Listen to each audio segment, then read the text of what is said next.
Hello, good morning. Welcome back to the channel, my friends and fellow jackets. I am Erin, aka Fayfire, and I am your host for the Monday Morning Murder Podcast. And I figured we would just do another kind of prediction stream since the last time I streamed about 2 weeks ago. We had the official season 3 trailer come out, and it's just and a bunch of new photos and a bunch of other stuff. So I figured we better just hop back on here and do one more season 3 predictions stream before the season starts in about 2.5 weeks. So season 3 starts on February 14th, and it is, what is the date today? It's January 27th. So just a little over 2 weeks, and we will have the most joyous Valentine's Day of our lives. Maybe not. I don't know how romantic you all are, but um but that's what I'm looking forward to, and my husband knows it. So um so I hope you're all doing really well this morning. Drop a hello in the chat if you're here watching the live stream, and let me know your thoughts in the chat about the trailer, what you all thought of it, and just if you have any new theories, any new ideas. We're going to talk about a little bit of everything this morning, and I don't know, just have a fun time hanging out. I'm just ready for season 3 to start, so I'm just so happy to be here to live stream with you guys and just kind of get the vibe going, get the buzz going, and just having fun with you guys. So let me say hello to the people in the chat. We have Wild Marjoram here, Mrs. Duncan the Tall, Jamie Williams, Lilac, Carl Carsnark. And thank you, Mrs. Duncan the Tall, and to you, my dear friend. I hope you had a very joyous birthday.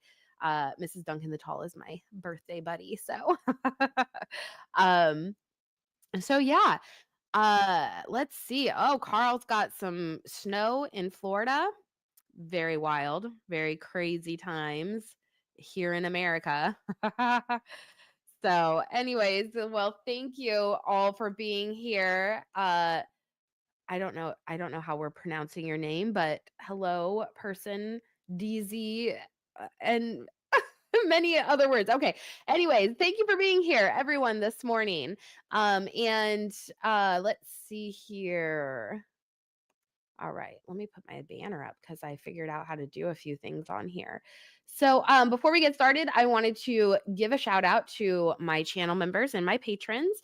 I've got Casey of House Lorebridge, Northwest Moors, and Luna Cascade. So, thank you for helping support the channel and just being awesome followers and patrons. And if you guys want to have access to some unique emojis or help support the channel, definitely check out my channel memberships, which are linked below here through YouTube. For like $2.99 a month, you get exclusive Yellowjackets emojis that you can use in the chat. So that's pretty exciting, including the wilderness symbol and the Queen of Hearts card. So if you are interested in supporting the channel, definitely do that. Or you can check out my Patreon where we have behind the scenes kind of fun silliness and just, whatever thoughts going through my head. So, um, and let's see here. So, and also we're getting really close to 13,000 subscribers. So if you're not subscribed to the channel already, definitely hit that subscribe button, ring that notification bell. We do the Monday Morning Murder Podcast every Monday during the Yellowjackets season. So we discuss and recap the episodes and discuss all the symbolism and all that kind of stuff. I have a theory brain and mythology brain, so that's kind of the things we talk about over here. But I have a mental goal of hitting 13,000 subscribers before the season starts, and I think we can do it. So if you're not subscribed already, definitely smash that button and join the Fae fam. So, all right. So, and yesterday, the 26th, marks the first day of the unofficial Yellowjackets rewatch party. So if you start from the pilot episode, this is starting yesterday. If you watch the pilot episode and you watch one episode every day, by the time you finish the 2 seasons, it'll be just in time to start season 3. So I was partaking, although we did make it into episode 3 before we were like, okay, but we've got some things to watch tonight, so I was just getting ahead. But there is a kind of hashtag YJ rewatch going on Twitter. So if you're interested in joining that party, then definitely check it out, or X, excuse me, not Twitter, but whatever. But otherwise, just watch for fun. It's just something to do to get us through the next couple of weeks until the series starts. So, all right. So let's go ahead and talk about it. So since our last stream, we had the new trailer come out for season 3, the official trailer, which has, I'm sure you've all watched it at this point, and there's a ton of people breaking it down. So we're not going to spend too much time getting into all the nitty-gritty details, but we will talk about a couple of key moments. And then I also wanted to talk about the fact that we have the titles for the episodes of season 3.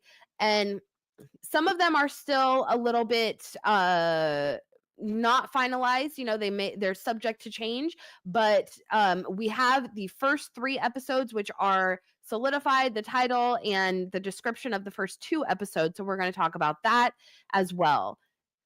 So let's see. And then of course we'll kind of just discuss a few theories that we have, and there are some new promo photos, so we'll take a look at those as well. And just kind of go over a couple of theories that we didn't get to during last week's, or the stream we did a couple weeks ago. So, all right. So let's start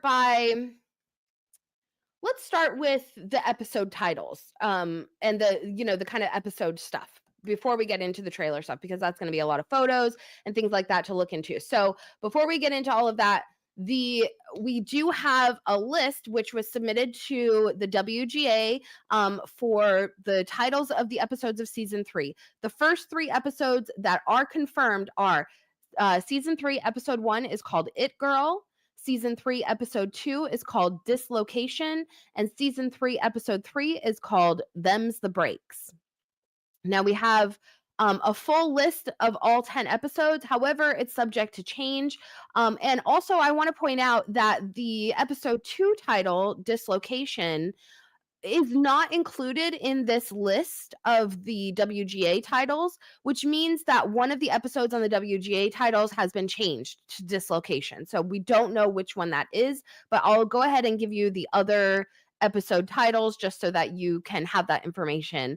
But one of them is, we know for sure, has been changed to Dislocation.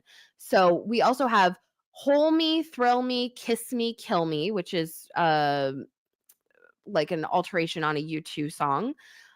We have 12 Angry Girls, which, hey, I'm excited for that. Did Ty Do That? Which is awesome. I love that title.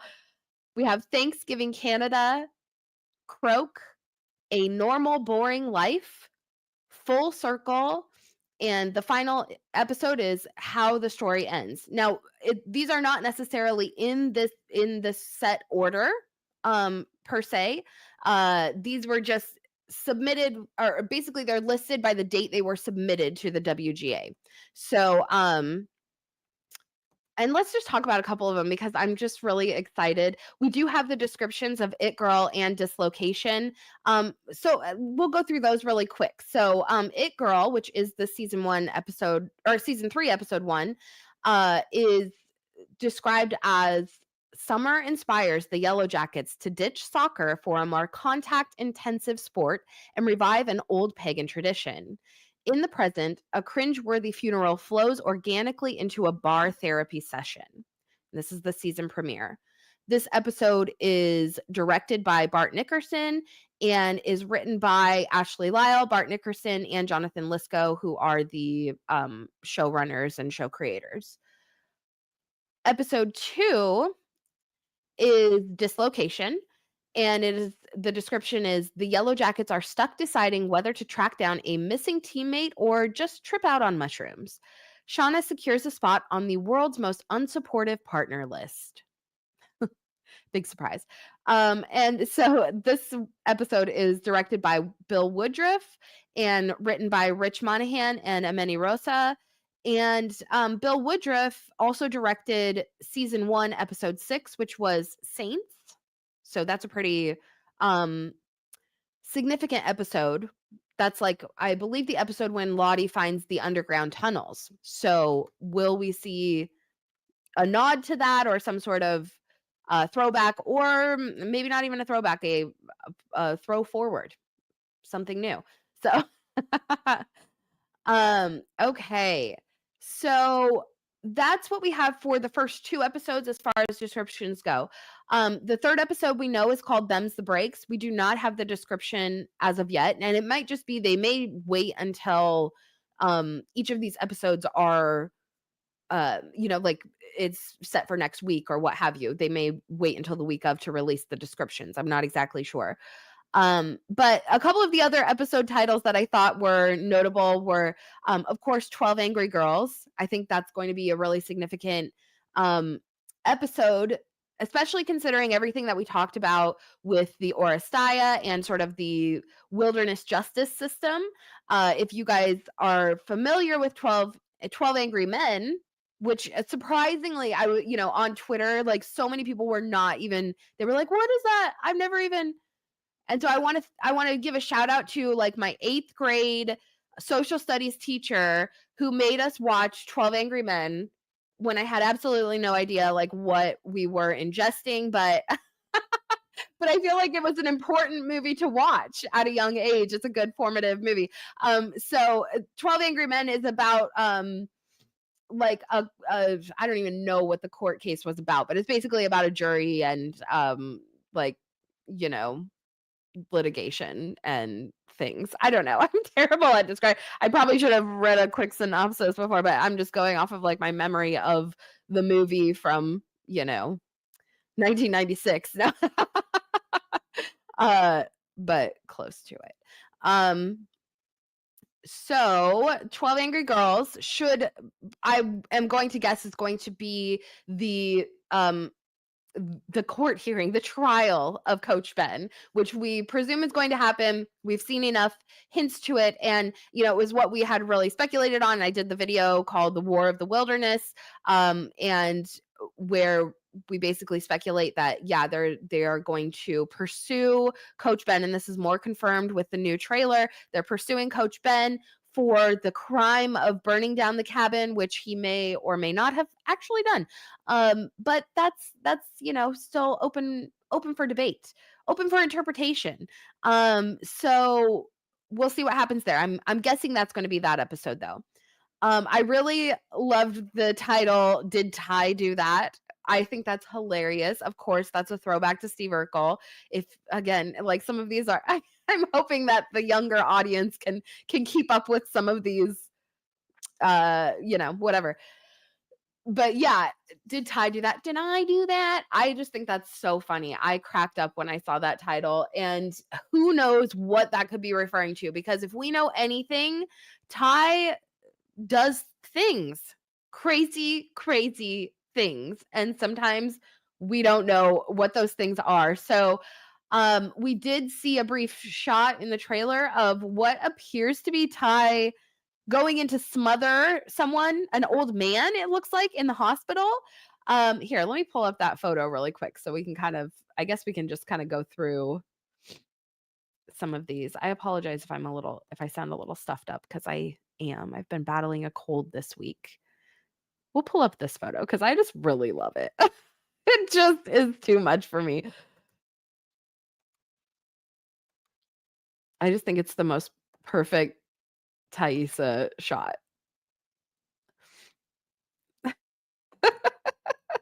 She is crazy. I love it, though. This isn't the one where she's smothering the guy, but I'm sure you guys are familiar with the shot, but I just think this is a great shot. But did Ty do that? What could that be pertaining to? Yes, Wild Marjoram. Hopefully it's nothing to do with Steve. Hopefully Sammy and Simone come back. And we're going to talk about that, because I also have some thoughts about that, but we'll get into that in just a moment. A hung jury. Oof. Yes, that is. Okay, thank you guys for 12 Angry Men.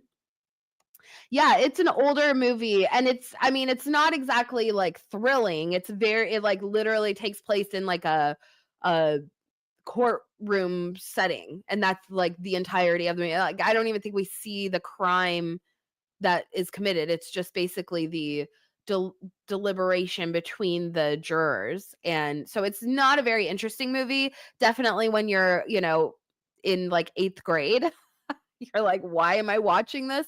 But it's important. It's an important movie, I think, for like young people to watch. And apparently my social studies teacher thought that too. So even though I thought he was totally lame at the time, he did have some interesting points. And he also made me read The Old Man and the Sea. And I'm telling you guys, if you haven't read The Old Man and the Sea, like you haven't lived your life yet. Like, I just feel like that is such an important book to read. It's an excellent book, The Old Man and the Sea. All right. It's by Ernest Hemingway. Okay. All right. The play was about the murder of a father by his son. Oh, well. Well. Seems fitting then. Okay. So, did Ty do that? Yeah, I'm very certain that was not Simone in the trailer that he's smothering. It definitely, or that she's smothering. It definitely looks like an old white man. And so, like, who could that possibly be? My thoughts were potentially um Phil Bathurst for some random I was like, "Oh, that's gotta be Phil Bathurst," that's her, opponent, her political opponent. But that's even crazy. That's even too crazy for Taissa. And Misty's in the room also. So it does make me wonder, maybe this guy just maybe there was something with Simone, like, did she smother Simone or something like that? Or did she say something this man maybe heard? And so they're like, we got to take care of this. I don't even know. She is the state senator. So we can't, like, we have to remember that she's actually an important person, a recognizable person that, people are going to know. Like, even like that random guy that picked her up, that random truck driver that picked her up in season 2, they weren't even in New Jersey at that point. She had driven, like, I think she was, they were going to Ohio. So she was out of New Jersey at that point and just parked on the side of the road, but that guy knew who she was. So, like, if you follow politics, typically you're familiar with some of the people that are in politics. So, like, I don't know. I don't know. Let's see. But there's no book. There is a book club. Don't worry, there's a book club. Lots of people claimed we see a bald Van this season. I don't want to. I don't want to see bald Van. I think that the wilderness recognizes their offering, okay? I think that's what's gonna happen. And I've only seen Van with hair this season, but, I could be wrong. I just don't feel like that's how it's gonna go. I'm choosing to live in my ignorant bliss. Van is fine. Maybe Van's like Crystal. She's not even real. I don't know. Okay, yes, this was a very intense moment. I don't know what's gonna be happening there. Okay. All right. So, all right, back to the episode title. Sorry, got a little distracted there. Thanksgiving Canada is next on the list. I am very excited for this because what's so funny is somebody made a comment on, I think I even talked about this on the live stream a couple weeks ago. I said, that somebody had made a comment like, we need to go back to having the like 22 episode seasons, that we have like the special episodes, like a Christmas episode, or like, the special holiday episodes. And I was like, yeah, manifesting a Christmas Yellowjackets episode, but instead we're getting Thanksgiving. So I'm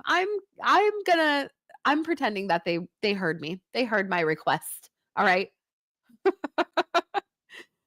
It's not true. It's actually, I can see exactly when they submitted it to the WGA, and it was way before that. But you know what? We can pretend, right? Okay. So Thanksgiving Canada, who knows what could happen? I mean, we know, okay, so Canada does actually have a different Thanksgiving date than the United States. Their Thanksgiving, I believe, is October 13th. You guys can correct me if I'm wrong in the chat, but I believe it's October 13th. Um, and in November, they have Boxing Day. I had a Canadian mother-in-law. So, um, but I think it would be very interesting. Like, so if it's Canadian Thanksgiving, then it might be earlier in the season for them. Maybe they are having a sort of doom coming esque kind of date because that date does align with doom coming, if memory serves. Doom coming was like, I have a thing about this. Hold on. Do I want to search for this right now? I don't know. Do I? It might be in here. Hold on. Let me just look really quick. Sorry, I don't want to waste a bunch of time because I have so much crap in my Yellowjackets folder. Okay, here it is. Haha. Let's share it. You guys, I have so much crap. I have so much Yellowjackets.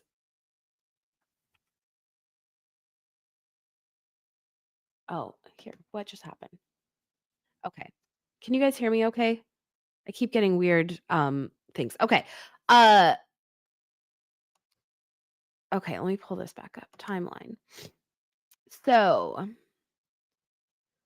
Doom Coming was 109, which is October 5th. So, Canadian Thanksgiving being October 13th would be, just kind of coinciding with the timing, right? And we realized that in the wilderness, I'm just thinking out loud here. I'm just thinking out loud. Sorry if you guys, I hope you're keeping up with me. um, so, um, So if they do like, yeah, Thanksgiving Canada, maybe it is like Doom Coming 2.0. Now we do have those scenes of which actually is like the background photo and the cover photo that I did for this stream of the girls obviously having some sort of celebration. They decide to eat some shrooms. They decide, they do whatever. They're wearing these white cloaks and I have more thoughts about that. We're going to talk about that in a few minutes. But what is the occasion and when is this taking place? What's really interesting is in the description of It Girl, they say they like revive an old pagan tradition. So I'm like, would that would that be like this feast that we're seeing scenes of? Or because I feel like this feasting scene seems like it's going to take place later in the season, but I could be totally wrong. I also kind of speculated that it might be like a funeral, like a funerary um celebration or something of that nature. Like we know they're going to have the trial. If one of them ends up dying, maybe they just decide to do a funeral celebration or so. I don't know. There's tons of speculation on what the purpose of that scene is, because it's obviously, it's definitely reminiscent of Doom Coming and that celebration. And then we also have, we have these hunts every season. So like Doom Coming was kind of the first hunt, like the first like, you know, a group hunt together. And then in season 2, then we have the scene with Nat. And so season 3, it seems obviously very likely we're going to get into this again, but even more so, we have the shot of them running in the woods. That's kind of a Pit Girl-esque scene, which has Mari kind of hiding behind the tree, and she looks a little bit like, are they chasing her or what's going on there? I do have thoughts about that, but we'll get into that later. So, anyhow, it seems as though there will be some sort of feasting celebration kind of thing. Will it coincide with Thanksgiving Canada? I don't know. Because Thanksgiving is a feast, it's a time to feast. So like it kind of seems like it would coincide, go together. But I am a little thrown off by like whatever the pagan tradition that they're going to revive in episode 1 is going to be. I'm obviously very interested in that because what could that be? What could that possibly be? You guys tell me your thoughts. What sort of pagan traditions they could be reviving, if not like, if it's not the same as Thanksgiving Canada, because that's just giving to me, like, 2 separate pagan traditions or whatever. I mean, Thanksgiving's not necessarily a pagan tradition, but it's like a, you know, a celebration, so, okay, my boyfriend wants Joel McHale to play Big Girl.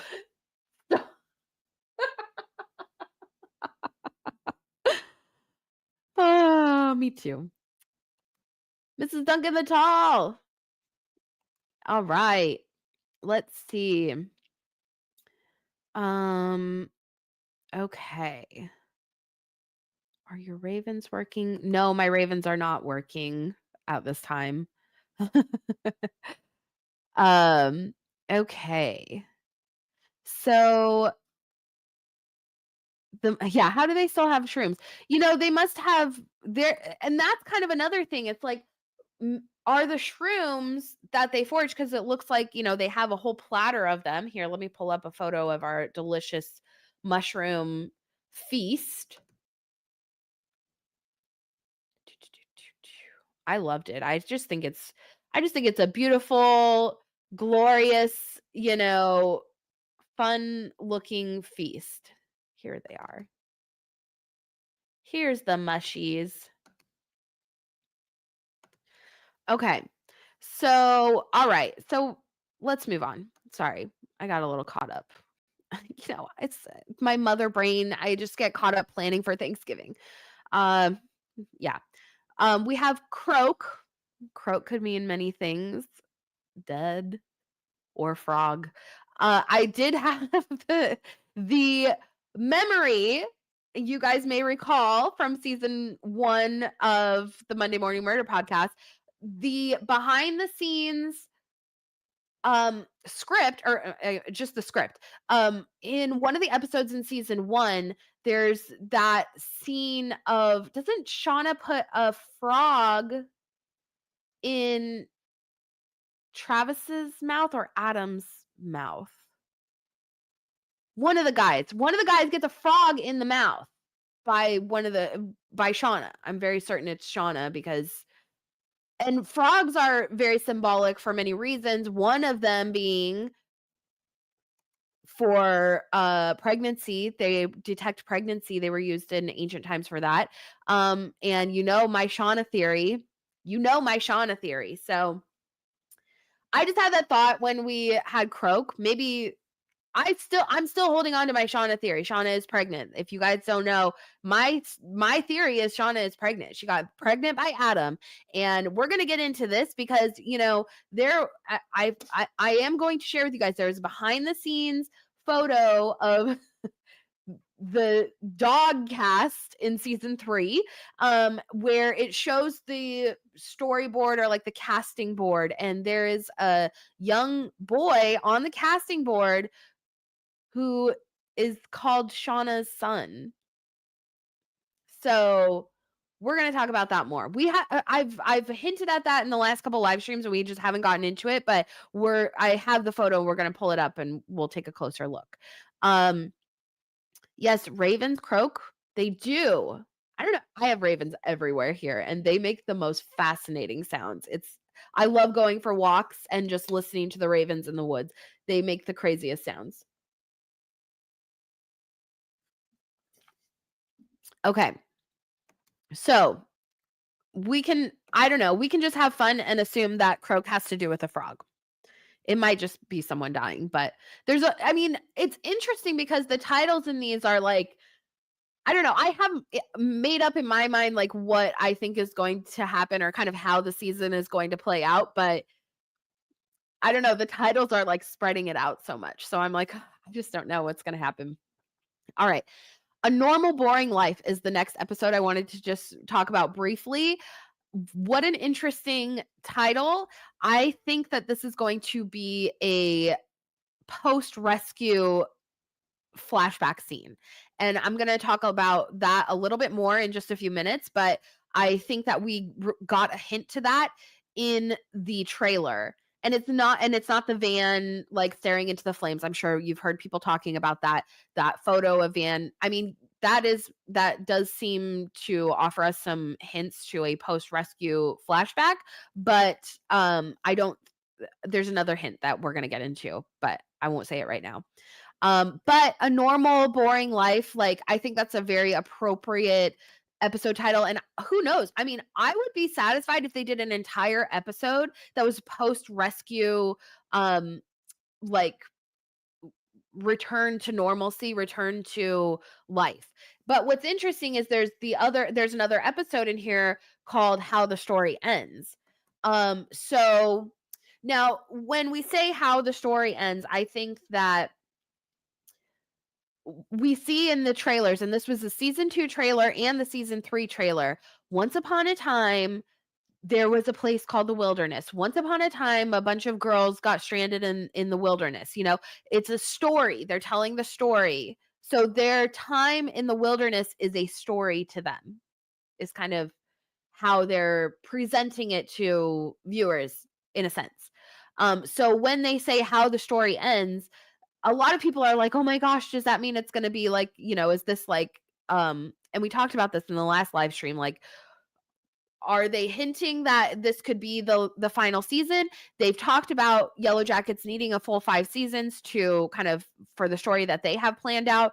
But they've gone a little light on the marketing this season, and I don't know if that's because due to the merger with Paramount, or what have you, or maybe we're just being impatient. Who knows?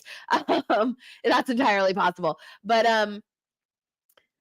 I think when we look at that episode, how the story ends, I think that that's going to be the rescue. I actually think that's going to be the rescue. And I have my pit girl theory, which coincides with the rescue. So basically, my pit girl theory, if you guys haven't watched my video, is that I believe that they're going to have the whole pit girl scene, which basically takes place over a whole day.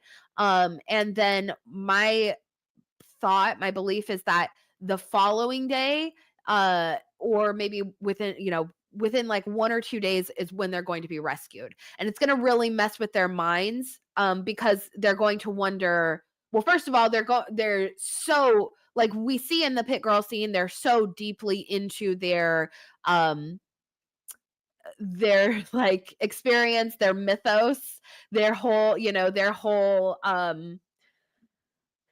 society that they have set up out there. And so to have to transition immediately right after that crazy, like, pit girl is like, I mean, really, that's kind of like, in my opinion, probably going to be like the darkest point they get to, right? They're very ritualistic. They're very like, they each have their role. They each know what they're doing at that point. It's a very butcher like uh station or something. I don't even know.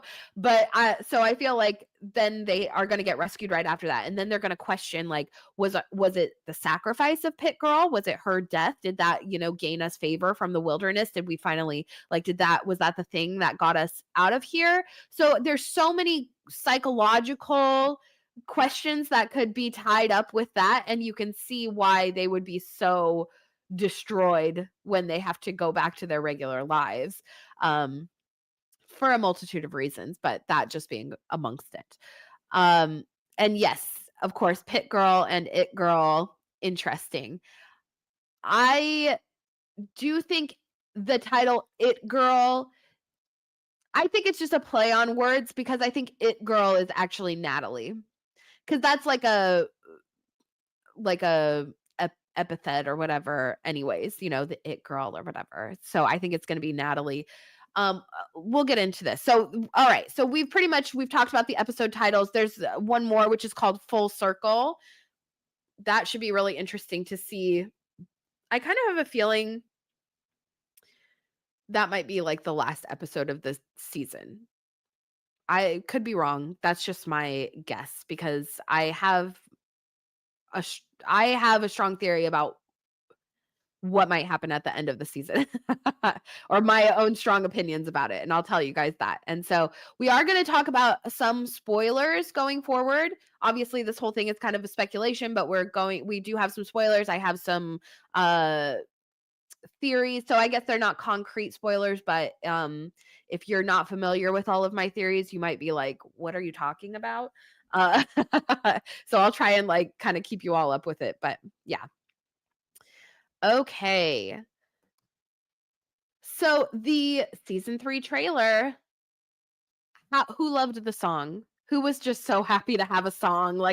It was just like, oh, what song are they going to choose? Because I was really thinking about that because in the first trailer that they released for us, there wasn't a song in it. It was sort of just the sounds that they do, and they did they kind of intermixed the wilderness sounds with Bodies by Drowning Pool is the one. Let the bodies hit the floor. Uh, and my, high school sophomore self was like, "Yeah, buzz, buzz, buzz, buzz." Every time I watch the trailer, I just get super pumped. I actually really love the song choice for the trailer. I just feel like it was so perfect, and it just really kind of, the last okay, so the season 1 trailer had Uninvited by Alanis Morissette, pretty like subdued song. And then the season 2 trailer had Florence and the Machine covering Just a Girl by No Doubt. Um, but they subdued that one quite a lot as well. And of course, season 2, I mean, is really heavy. Like when we really think about it, season 2 was just a very heavy season. There was a lot of darkness, and now kind of looking back on it, it was just like a very kind of depressing season. And not that it wasn't good, it was a good season, and you feel that depression with the girls. You can understand like the vibe that they're experiencing. But now that we're getting back into like the summertime and all of that, I'm like, yes, let the bodies hit the floor. Like we need that like pump up, like, just some weird psychotic music to like really get the spirit going, get the Yellowjackets spirit. So I loved the song choice. I just love it every time I hear it. So all right, let me pull up. Give me just a moment. I also was thinking, I just want to find a better photo to pull up. So give me just a second. Actually, we'll do this one.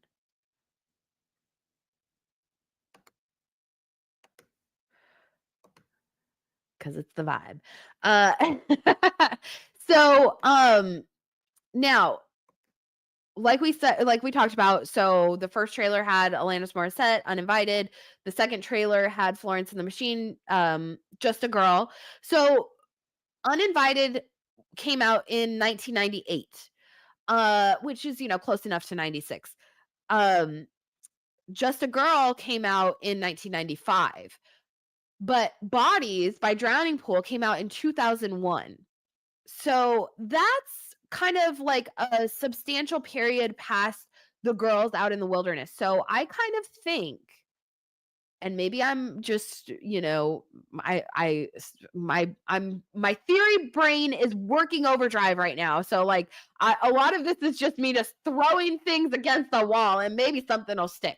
But I kind of am thinking that the fact that Bodies wasn't released until 2001 might be a hint to, again, the post rescue flashback scene that we're going to get.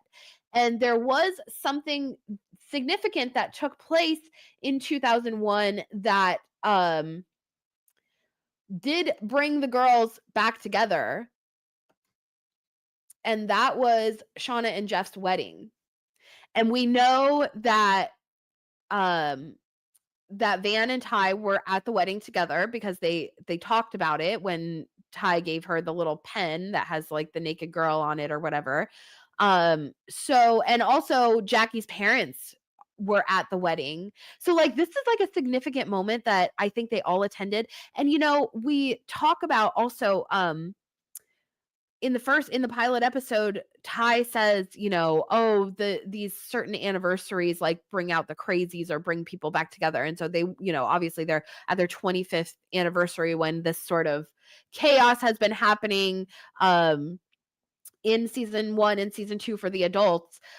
So I don't know. I'm just kind of thinking that what if, so 1996 to 2001, that's a 5-year difference. So Thaisa said these anniversaries, certain anniversaries bring out the crazies. Now I want to think about like I watched a documentary on those kids in the Amazon who they got in a plane crash. It was a little over a year ago. They got into a plane crash out in the Amazon rainforest and they were um like the kids were indigenous, but they didn't live in the forest, but they had certain survival skills.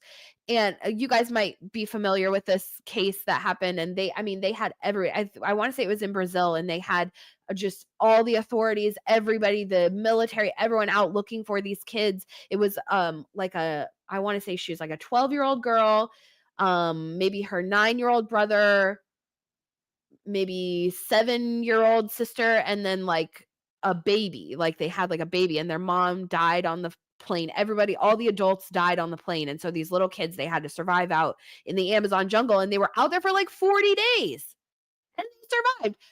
They were clinging to life when they finally found them. But what's so fascinating is when I was watching this documentary, first of all, it came out 1 year after this had happened, after the children were lost. So even us, us as just humans living our lives, I'm like, "Oh, 1 year, it's been 1 year. I better like, oh, I remember this happening." And so like you can see how those little anniversaries will stick out in people's minds. And it's even like, they advertise it all over, like ABC News and that kind of things will advertise, "Oh, it's been you know, 30 years since, the Manson murders," or, just like little things like that. They make sure to distinguish like when there's significant anniversaries for significant events. So you could see why the Yellowjackets obsessives might say, "Oh, okay, 1996 was the plane crash. 2001, it's been 5 years. It's a 5-year anniversary."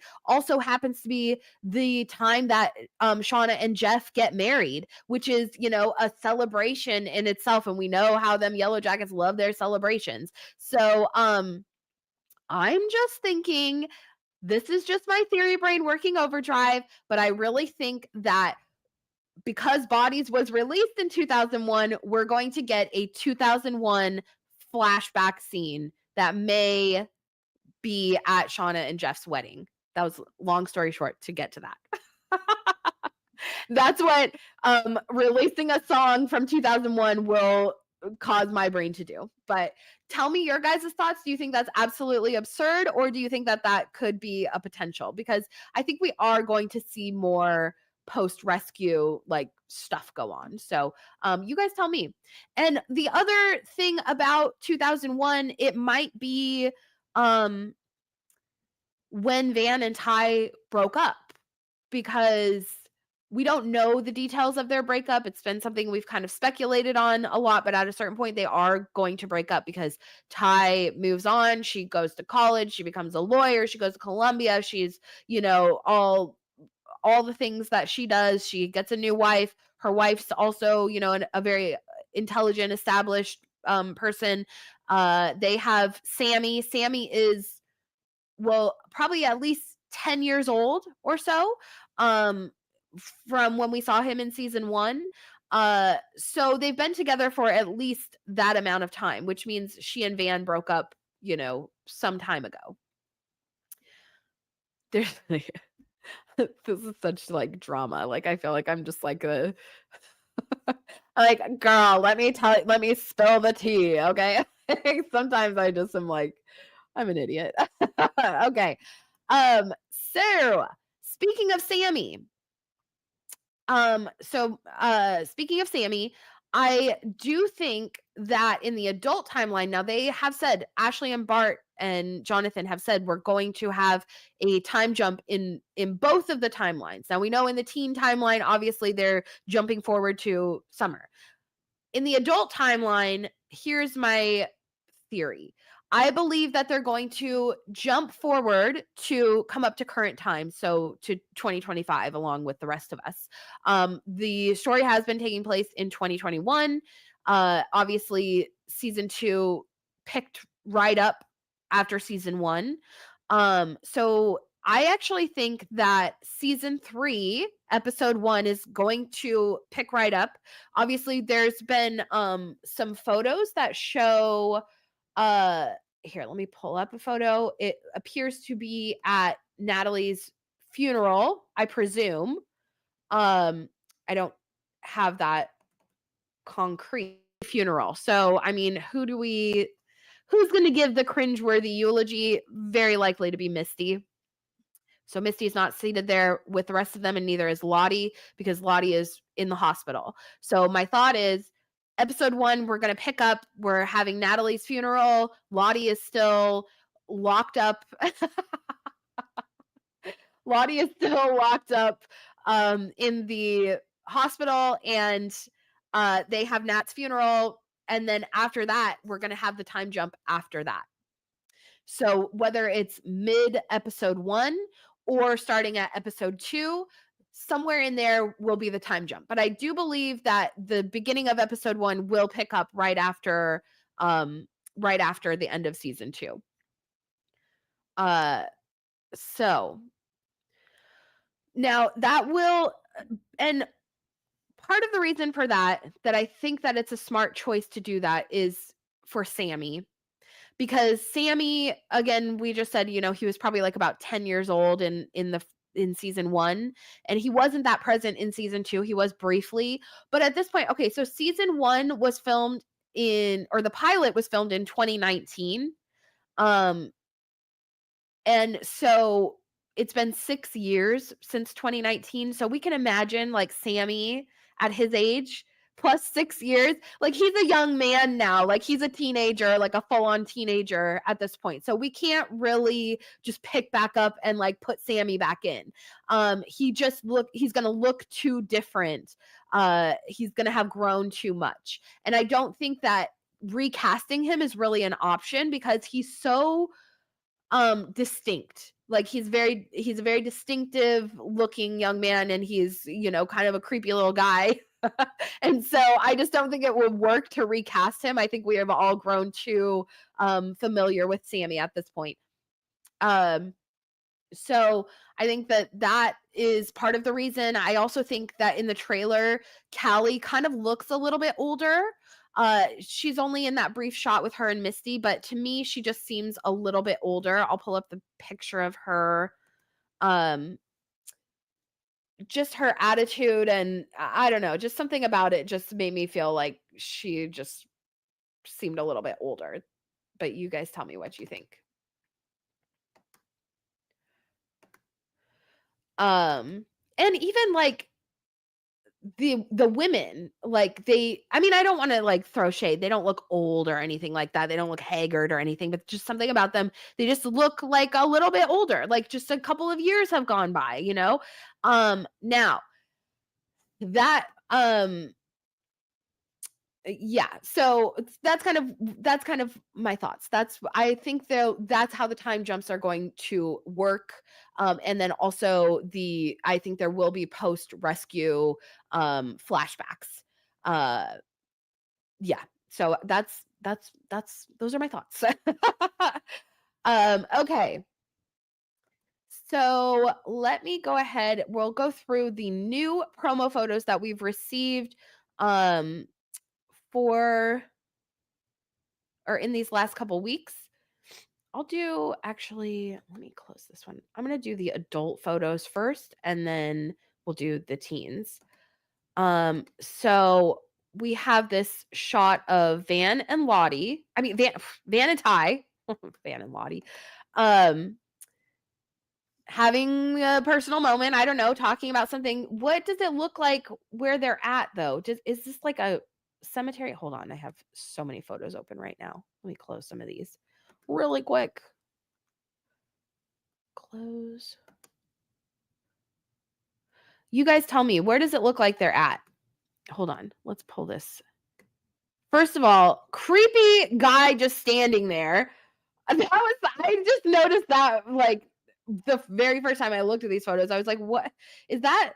He's not the man with no eyes, obviously, he's not built like him, but, we will see more of the man with no eyes this season, and I do have some screenshots of him we can look at because I was kind of feeling like he was this is gonna never mind, I won't even say it right now, but I have some thoughts about him that are probably not accurate whatsoever. Okay. Who's calling? Oh, it's my husband. He's fine. Okay. So I don't know where they're at. It looks to me like maybe a cemetery or a park or something of that nature. Van has hair, thankfully. Ty looking very skinny.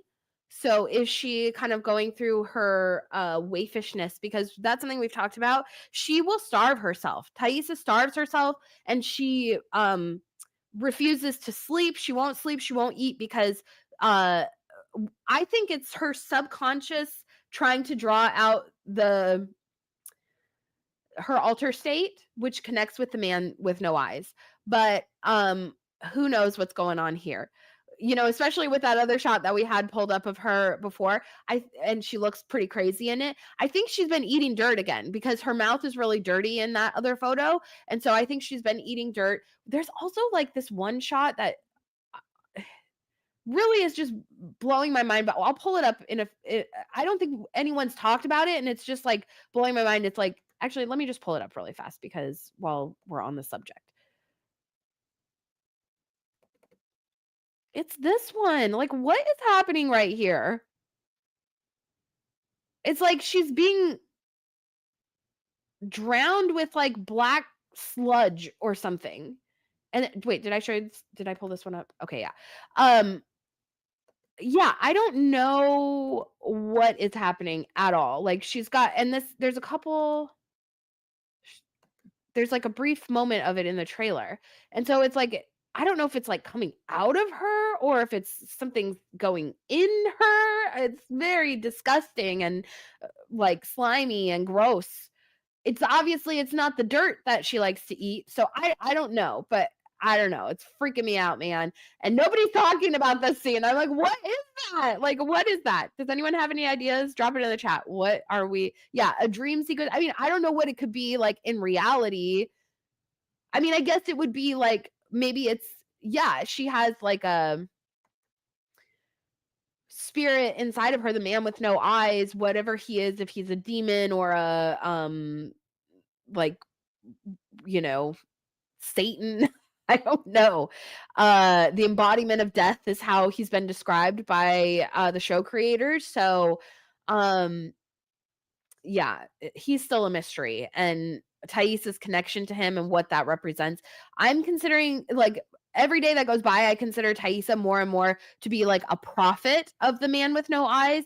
But whether that's a good thing or a bad thing, that's still open for interpretation because we just don't know what his intentions are at all. So okay.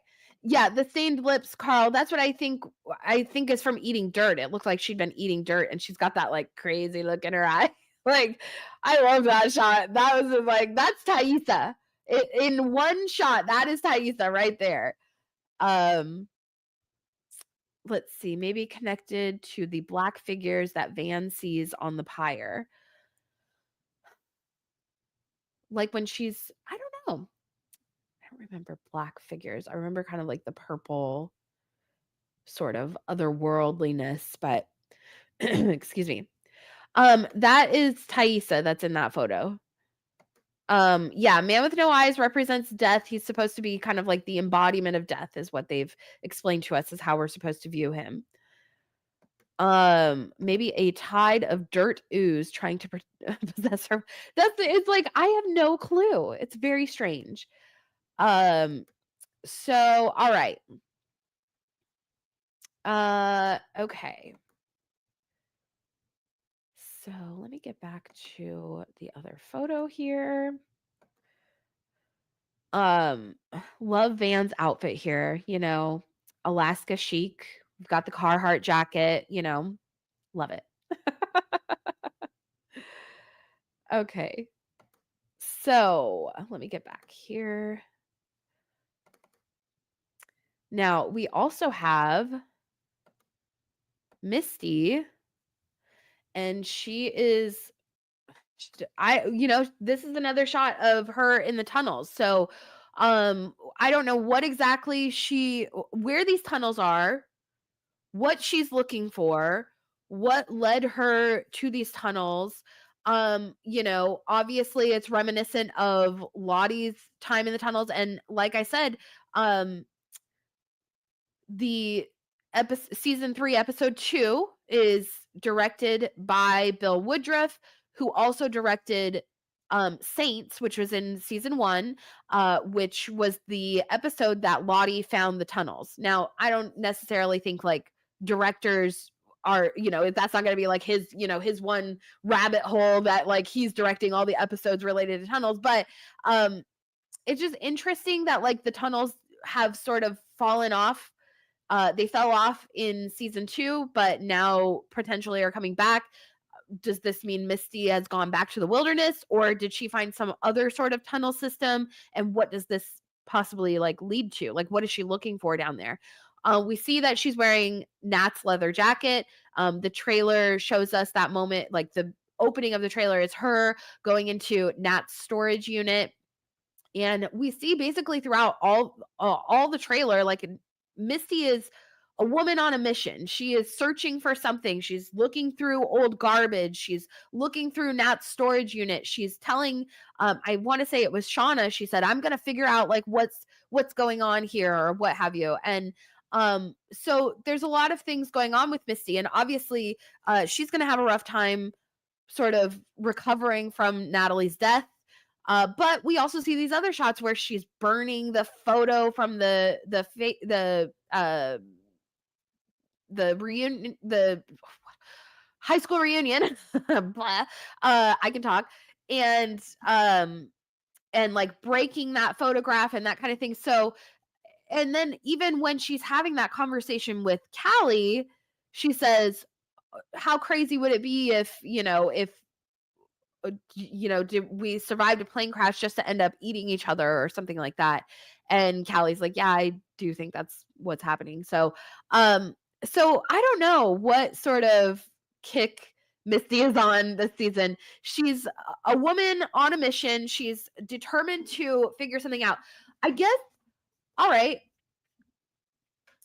could Misty be picking up um the mission that Natalie was on to figure out what happened to Travis and how he died. Uh like Nat she kind of gave up on that in season 2 after talking to Lottie, but I think that there's still a lot of questions about Lottie and Travis's death. Actually, it's so funny. I was talking to my husband about this, and he's like, "Absolutely not. Like, no, that was not like what Lottie said. That's a total lie." He was so like fully convicted. He's like, "That was not how Travis died. Something happened." Da, da, da. He's like, "Lottie's lying." He believes that she brought her people with, like there was more people there. They had set up, the symbols and the candles, and he was like, "No, she sacrificed him." So I love theorizing with my husband. He gets like he's great at actually coming up with Travis theories. That's like his jam. So, but anyhow, so it's possible that maybe um so we have the mystery of Travis's death. Natalie was, convinced that he had been murdered for whatever reason. She never, I mean, other than kind of, I don't know, maybe Natalie knew something. We still don't have the answer to Travis's death note, which said, "Tell Nat she was right." And Lottie really wanted to know what that meant. But I don't think that we really got an answer for what that meant. So perhaps Misty's going to find something in Natalie's storage unit or something like that, where it's going to give her a hint to something else or lead her, to pick up this trail that Nat had left behind. And knowing Misty, being a citizen detective, I think that she is not going to leave, let some trail run cold, especially when it comes to Nat, because she's going to have an immense amount of guilt for what happened to Natalie. So I think if there was some sort of unsolved mystery or something like that that she discovers, that she's going to feel duty bound to see it through on Natalie's behalf. Um, Let me know your guys' thoughts. Again, just wild speculating, but it is interesting, Misty, she's wearing Natalie's coat. She's really going to start taking on Natalie's attributes. And maybe that's part of her burning the photograph, from the reunion. Maybe just like Nat, who was always a loner and always kind of doing her own thing. Maybe Misty's always been a loner too, but she's always desired, she always wanted the camaraderie. She always wanted to be closer to the others. And they constantly rejected her. And so now the script has flipped and now she is the one rejecting them, taking on Natalie's attributes in that way. It's just an idea. So, okay, let me pull up the next photo.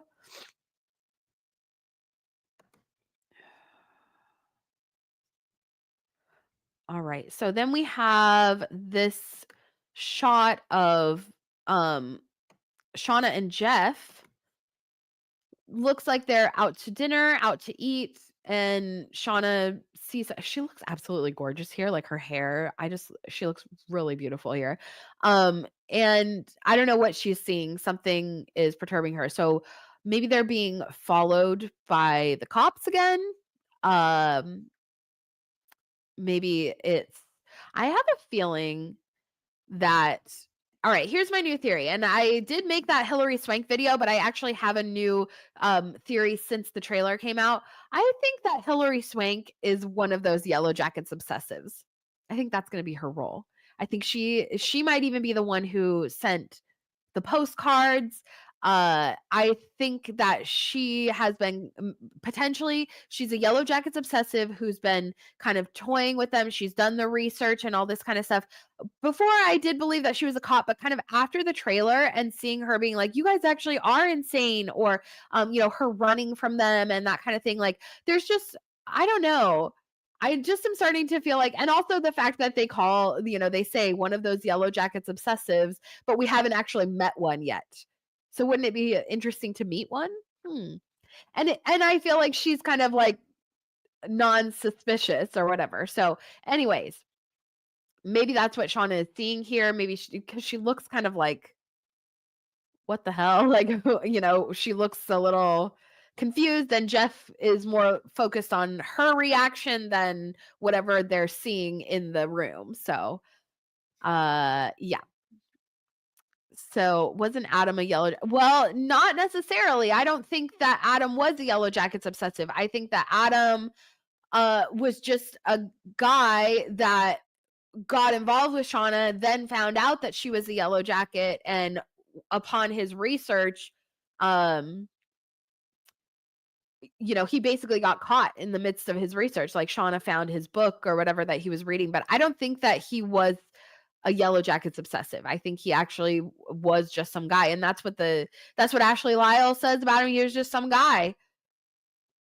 I mean, I think that there's still more repercussions, and we're going to talk about that actually, because I have some thoughts here about that. But yeah, we'll get into that in just a moment.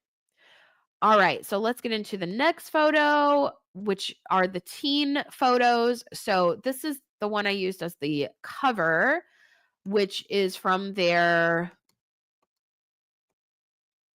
I don't know, maybe Thanksgiving, maybe some pagan ritual.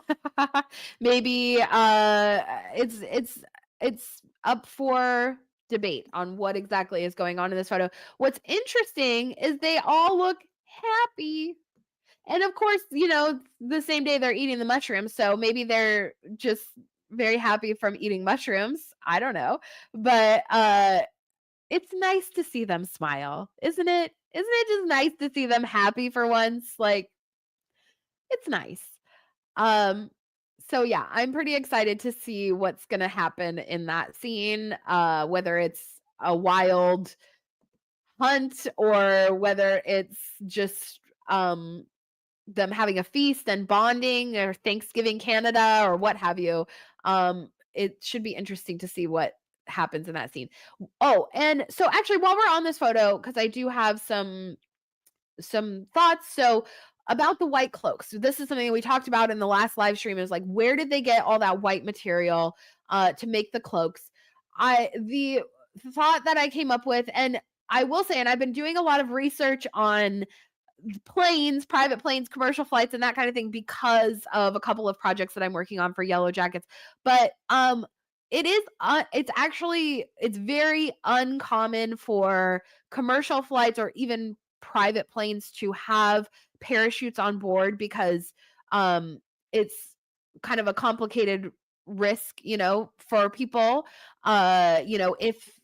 If there was an emergency situation where people had to parachute, like it's just you know, a lot of extra things that could go wrong in that situation. So they tend to not carry parachutes on board. However, I am kind of wondering, obviously this was a private flight, still unlikely for them to have the parachutes, but maybe they just did. Maybe they just did. We're just doing that because that's just what we're doing.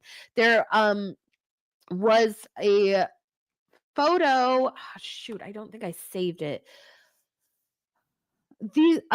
Actually, I have it on Twitter, so I'll pull it up. Just give me a minute here. But a couple of girls went to the Yellowjackets site where the wilderness. They found the wilderness. And let me pull it up here really quick because I have it. Here they are. They just posted this like yesterday. So, whoops. Give me the photo. Okay, let's share this tab. All right. So here, can you guys see this? Okay, perfect. So yeah, so these two girls found the wilderness. They found the old cabin. In season 1, they filmed out in the woods, and in season 2, they built a set to film. I don't know if for season 3, if they returned to the woods, but one thing that might show us a hint is the inside of the plane. So as you can see, this is the fuselage, and it looks much different than the last time that we saw it. So for season 3, it looks like the girls, obviously, the cabin burned down, so they're having to kind of resort to whatever they can do to survive. And you can see in a couple of the shots in the trailer that they actually have some of the plane seats pulled out, so they're using those for chairs. And so they've made use of whatever they can out of here and ripped out everything that they can out of there to get by in their makeshift camp that they kind of had to come up with. Thankfully, they had the plane as a resource to like go and get some extra stuff out of there. But yeah, so it looks like they're really making do with what they have there. And so my thought was that well, we know for a fact Sammy Hanratty, who plays Misty, she said that the hoods that they have in this scene were made from the plane seats. And they, appear to be that color, that kind of like, pleathery tan, just whatever. But so the cloaks may potentially be remnants of parachutes that may have been in the plane. Again, unlikely that it would have happened, but hey, for just to have costumes, okay? Let's just have fun. All right? It was there. Okay. The set is in Vancouver, BC, or not necessarily Vancouver, it's outside of Vancouver in the woods area. Uh or well, no, Vancouver is the province, right? Or is it the town? No, BC is the province. Sorry, I'm like having a brain fart here. BC is the province, Vancouver is the city, but they're out in the woods like north of Vancouver. It's very woodsy north of Vancouver. We've done a lot of mapping here in the Monday Morning Murder podcast. And there, I want might as well throw this out there. There is still the omnipresent rumor that will not die because of Google, that the Yellowjackets are trapped somewhere in the Ontario wilderness, which I think was the original outline from like the very original plan. But all the filming that they've done has been in Vancouver, BC. And so, and the, when they are rescued, it says on the voiceover of like the newscaster or whatever, she says that they were found 600 miles north of their flight pattern or flight destination, something like that. So I am choosing to believe that because their destination was Seattle, they're filming in BC, that they are in BC. Google, if you look up the Google description of the show, it says that they're in the Ontario wilderness, but that's just not correct. That's just not correct. Okay. They're filming in BC. They are 600 miles north of Seattle.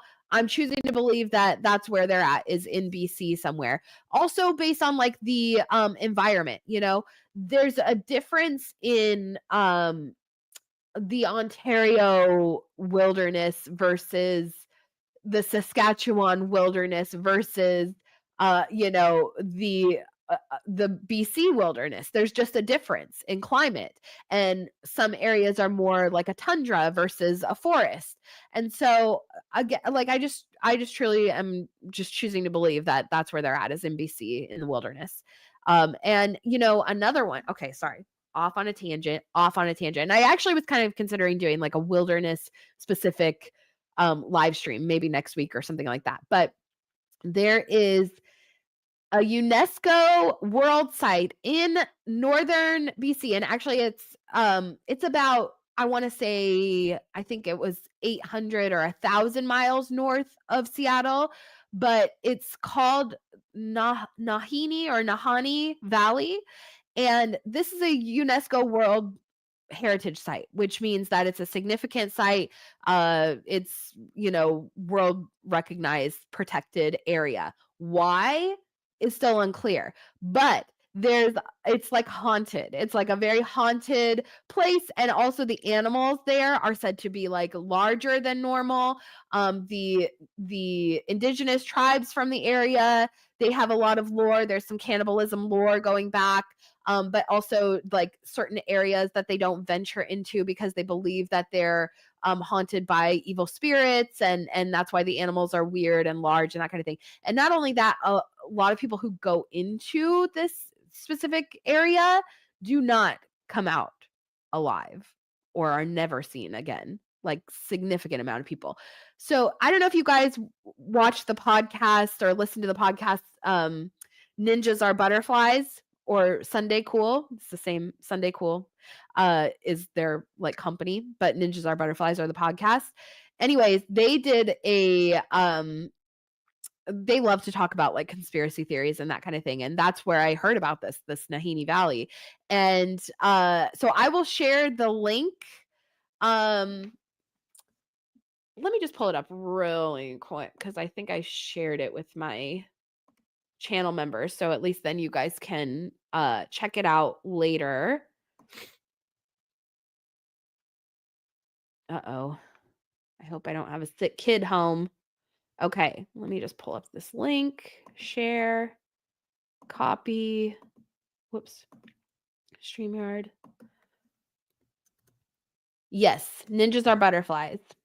They're really funny. I really like them a lot. They're a great podcast, and they have good Christian values. But also they're like complete conspiracy theorists. So okay. So let's see here. So check that out if you guys want to learn more about that valley. I think it's worth like researching, because if nothing else, it's close to where we speculate that the Yellowjackets are stranded. And so it's just kind of some additional lore for that area. And there's just so much like creepy lore from the Pacific Northwest and from the Vancouver area. We talked about this last week. There's a lot of cannibal lore that comes out of the Pacific Northwest. Even Captain James Cook he wrote a lot about his experiences with like the cannibal tribes. And so yeah, so I think that it's relevant to the experiences of the girls that are trapped out there. Let's see. Luna Cascade. Hello, welcome here. I hadn't seen you here before, but thank you for being here. So where are all the wilderness animals? Has the antler queen frightened them away? Good question. I think that, well, a lot of times in these kind of areas where there's weird like potential electromagnetic um frequencies or things like that. Okay, so all right, so I'll speak of one specific area that I know of specifically. The Oregon vortex, which is in southern Oregon, is this actually like a triangle area of, I'm not sure how many kind of square miles, but it's this region that when you're there, your magnets are off, your balancing is off, your depth perception is off, and the native uh tribes from that area, they wouldn't go in there. Animals won't go into that area. It throws off their, and there's like a touristy kind of, little spot there now where people will go, and he'll show you little like tricks, and you can like take weird photographs and that kind of thing. But the native tribes, they wouldn't go into that area, and neither would the animals, and birds don't really fly in that area. There's something, it's almost like a Bermuda Triangle sort of effect where it messes with your like magnetism and that kind of thing. So that's kind of what I speculate. And we saw in season 2 when Thaisa was able to, when she's sleepwalking to the trees and Van is following her. And so then they start mapping out each of the trees that have the symbol on it, which makes a larger map of the symbol. So I'm starting to believe that perhaps in that area, and the cabin is smack dab in the middle of it.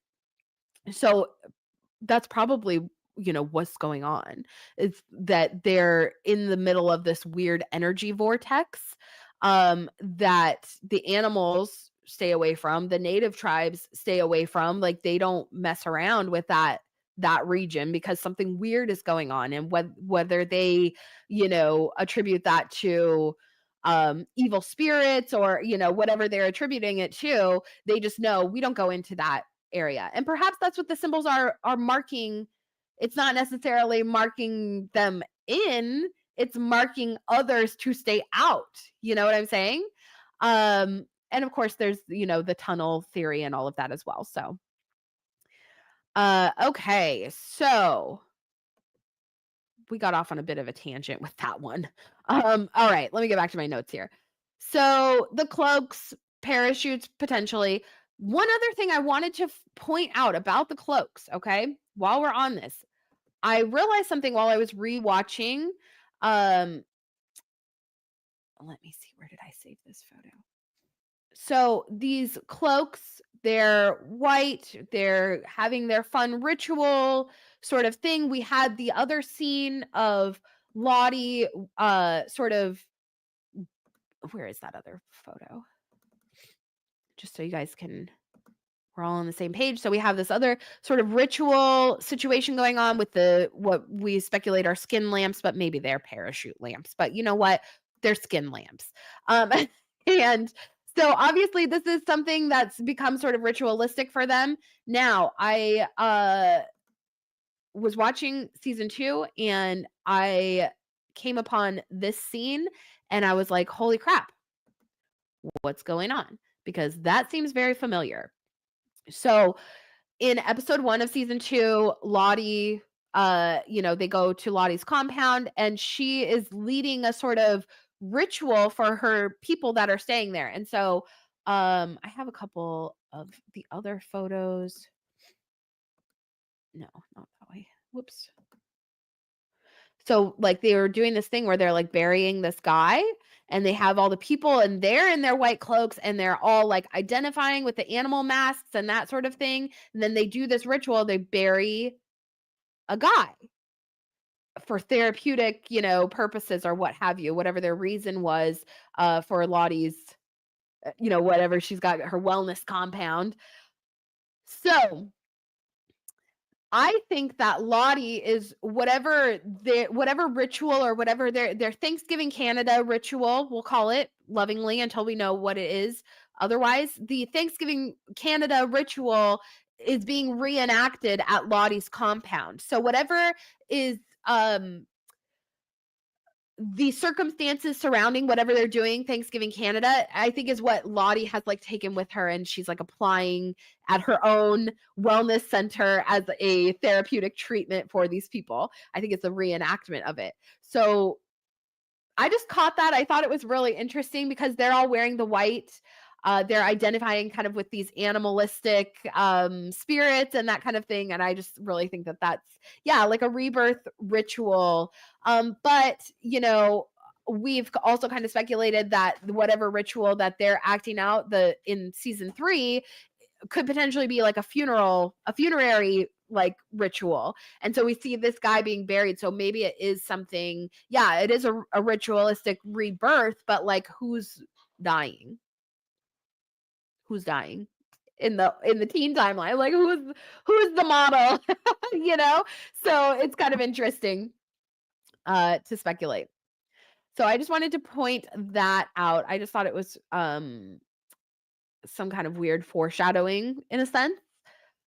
So and then while we're talking about Lottie, let me just hang on. I just need to close some of these photos. I've got a million open right now, and I just want to get recombobulated, but I do want to talk about Lottie because in the trailer, there's a really weird shot of Lottie, and it's almost similar to in season 2 when Shauna beat her nearly to death. Hang on just one second. I've almost got it.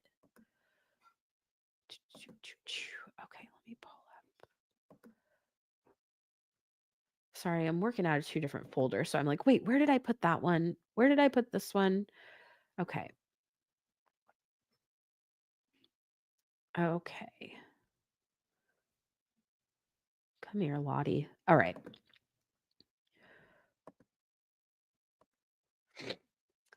Dare. Dare Lottie. Dare wilderness. Give me a funny German word for Lottie. Dare Charlotte. Wait, she'd be D. Anyways. I took German in high school. I'm rusty. Okay, guys. So Lottie, what's going on? She is covered in blood here. So like when I was watching this, my brain just was like, oh, it's just Lottie like beaten and bloodied as usual. That's just, how it goes with her, poor girl. But I'm like, wait a second, this is months later. So I don't think that although my husband said that maybe she is this person, but I don't think that she would be beaten again. What my husband said is he's like, sometimes people with trauma actually are like, they like being the punching bag. Like there's something they get some sort of weird, like, release from it. So maybe she is that, but like the goon or something like that. I was like, no, that's terrible. But she's there we go. Exactly. Der Antlerina. Uh I should have some German on the mind. I just watched Nosferatu, which I have some thoughts about that I wanted to share with you guys. But anyways, so yeah, being a martyr or something like that. But I just can't see them beating her again. That just seems crazy. Um, but I did think it was really strange that she's all bloody in this scene. And so also in a couple of and she's very like feeling it too. Like in this shot, she's like rubbing the blood on her mouth and like, just like kind of almost sensual about it. Like she's I don't know. But so and then there's another shot of her in the trailer. Did I have it? Let me see. Where she's like eating some meat. She looks like she's like, here we go. I've got 2 of them. So she's taking a bite of some meat, it appears to be. And then she gets all pumped up. then she gets, that's when they all start howling and having a good old time. So I'm kind of thinking that we've got some interesting, like, druidic stuff going on here. I like this photo better. We'll see that one. Okay. So now, druids and cannibalism, there is some lore to that. Pliny wrote about it. Some people doubt his writings. They think that he might have just been vilifying the druids. But I think that there's a little too much lore of druidic, like, cannibalism and that sort of thing that, like, I don't know, it just makes sense to me, like, ritualistically. Um, so and I think that Lottie kind of fits into that genre. Like, she's very, druidic, like, she's sort of a kind of a throwback to, like, the Celtic sort of stuff. And then when we see them in the white robes in the forest, in their, their tree grove. So if you know anything about druids, they meet in the forest in the groves of trees. And that's where they sort of have um their kind of secret meetings and that kind of thing. They also, like, so the druids were sort of, how can I explain this? Kind of like a maester in Game of Thrones, okay? Or like in, in the world of in Thrones world, where the maesters, each of the great houses, they have a maester who lives there, right? And he's a all know like has a lot of knowledge, he's educated, he's he knows medicine, he knows history, he knows about, like, sorcery and that kind of thing, whatever their, beliefs are on it. Um Druids were that in Celtic society. Druids were educated, they spoke several languages, they knew medicine, they knew history, they knew songs, all these kind of things. They were kind of that guy. So they're kind of the equivalent of having a maester, right? And um so we get this vibe with Lottie and with all of them in their white robes. They're in the forest groves. They're communing with whatever spirits they're communing with, and perhaps the cannibalism really awakens that gift or heightens it because, you know, I have no experience. I mean, I don't know what kind of like, but also when you're starving and you receive nourishment, you do kind of experience like an ecstatic state. Your body is like rejoicing. And so, like, we even kind of got a nod to that, like after the hobby scene and they're all sitting around the fire and they're finally like relaxed, they go from that like animalistic, like really intense violent state to being, subdued and saying, "Man, can you tell us a story?" They're all relaxed and that kind of thing. So I do think that maybe we're going to get some of that with Lottie and also with Ty, because first of all, like, both of them are consciously, like, they avoid meat in the adult timeline. We have the scene of Ty at the fundraiser or the dinner party or whatever it is that they're at, and she takes a bite of something and she's like, "Oh, does this have meat in it?" And she spits it out immediately. And so she avoids eating meat. Again, she also starves herself in general. And then Lottie, she's a vegetarian as well. She points it out at one point, but she also is like very particular about anything that goes in her body. Like, remember, Lisa brought her the wrong um tea that one day and she's like, "I asked for ashwagandha," like, she's very conscientious of anything that goes in her body because she is so reactive. Like, she is so spiritually, like, raw that she could be very reactive, and maybe she realizes that eating meat or cannibalism is something that really, like, awakens that energy in her. So I do think it's interesting that we have these couple of shots, and then also that shot of her like rubbing the blood all over herself. It's just like this really like intense um animalistic version of Lottie that we just really haven't seen. And even in season 2, when after Javi's death and Misty's trying to get Lottie to eat, and she's, like, resistant of it and that kind of thing. I mean, it's just there's a lot of, like, implications that come along with all of that. So, um yes, exactly. They, feel love for Javi as they feast on his yeah, it's just like with Jackie. There's almost like this they've sacrificed themselves for the group so the group can live on, in a sense. I mean, it wasn't intentional on either of their parts, but it's what happened. So, but they're also like, uh, when Shauna says, "Oh, she wants this, she wants us to." So and I think and even when Lottie was, like, feeling like she was gonna die and she tells Misty, she's like, "If I die, you guys need to eat me, make use of my body," kind of thing. So, um, yeah. Sophie says, "Druids were also high priests and religious leaders, so I definitely get a druid vibe from Lottie. That screenshot also gives me communion vibes." Yep, absolutely. So, Lisa killed that chicken, so I assume they were eating meat at Sunshine Honey, plus honey is an animal product. Yeah, true, good point. But, I mean, maybe not vegan, maybe she's just vegetarian. Maybe she just avoids meat. I think it's so weird when people avoid honey as a, like, what? Vegetarian like, you're not hurting the bees. The bees are gonna make the honey no matter what. You know? Eat the honey, it's fine. It's better for you, but anyways. Um, okay. Uh, let's see. So, alright, those were kind of my thoughts there about Lottie. Yeah, so just basically, and the same with Ty. Like, so it's like our profits, I speculate that these are sorry, I'm getting a little stuffed up here. I've been battling a cold. Um so the prophets, they really avoid meat as adults. So Ty is our dark prophet, Lottie is our light prophet, and they avoid eating meat. And almost think that that was something that was mentioned in the Eleusinian mysteries as well.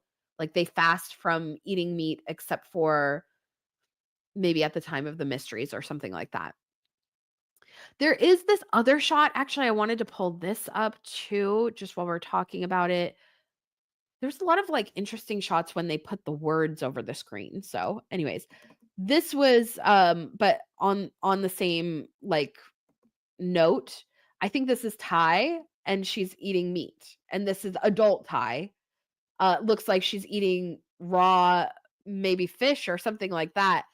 But there we go, raw eater, our Dionysian ritual. So, what's that gonna do for Ty? She's avoided meat all this time, so what's inspiring her to take a bite?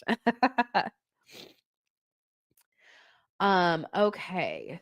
Then, all right, so now let's talk about, Shauna and Melissa. Let me just pull up. So it looks like these 2 are actually, like, bonding more. So we saw in the first trailer, we had that moment of, like, um, "We shoulda ate this bee first," whatever Shauna says, and she's standing there with Melissa. And just for the record, I am OG Melissa Shauna, or as they call it, hashtag Shauna hat, which is Melissa and Shauna being besties. I am OG. I am like the OGest Melissa Shauna uh person because for mythology reasons, I knew these 2 were destined to be friends. And so Shauna being our Demeter, our mother, our Earth mother figure, and Melissa being a representative of the Melissae, which are the servants to Demeter, and also they are the honeybee goddesses.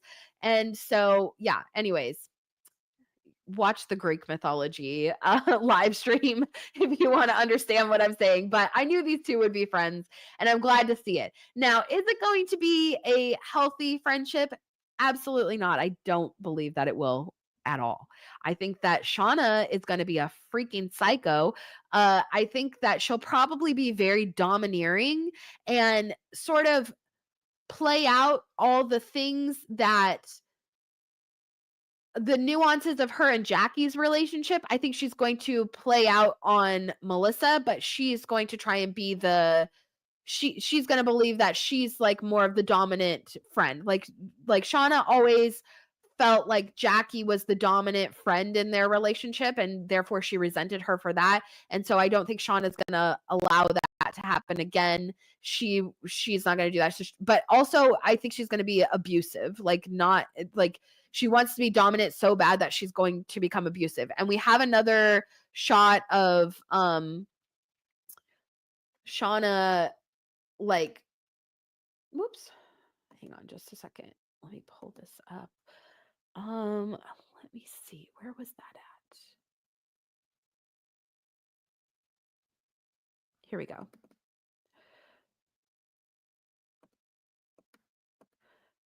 Shauna literally like pulling a knife on Melissa and like threatening her. That's in the trailer.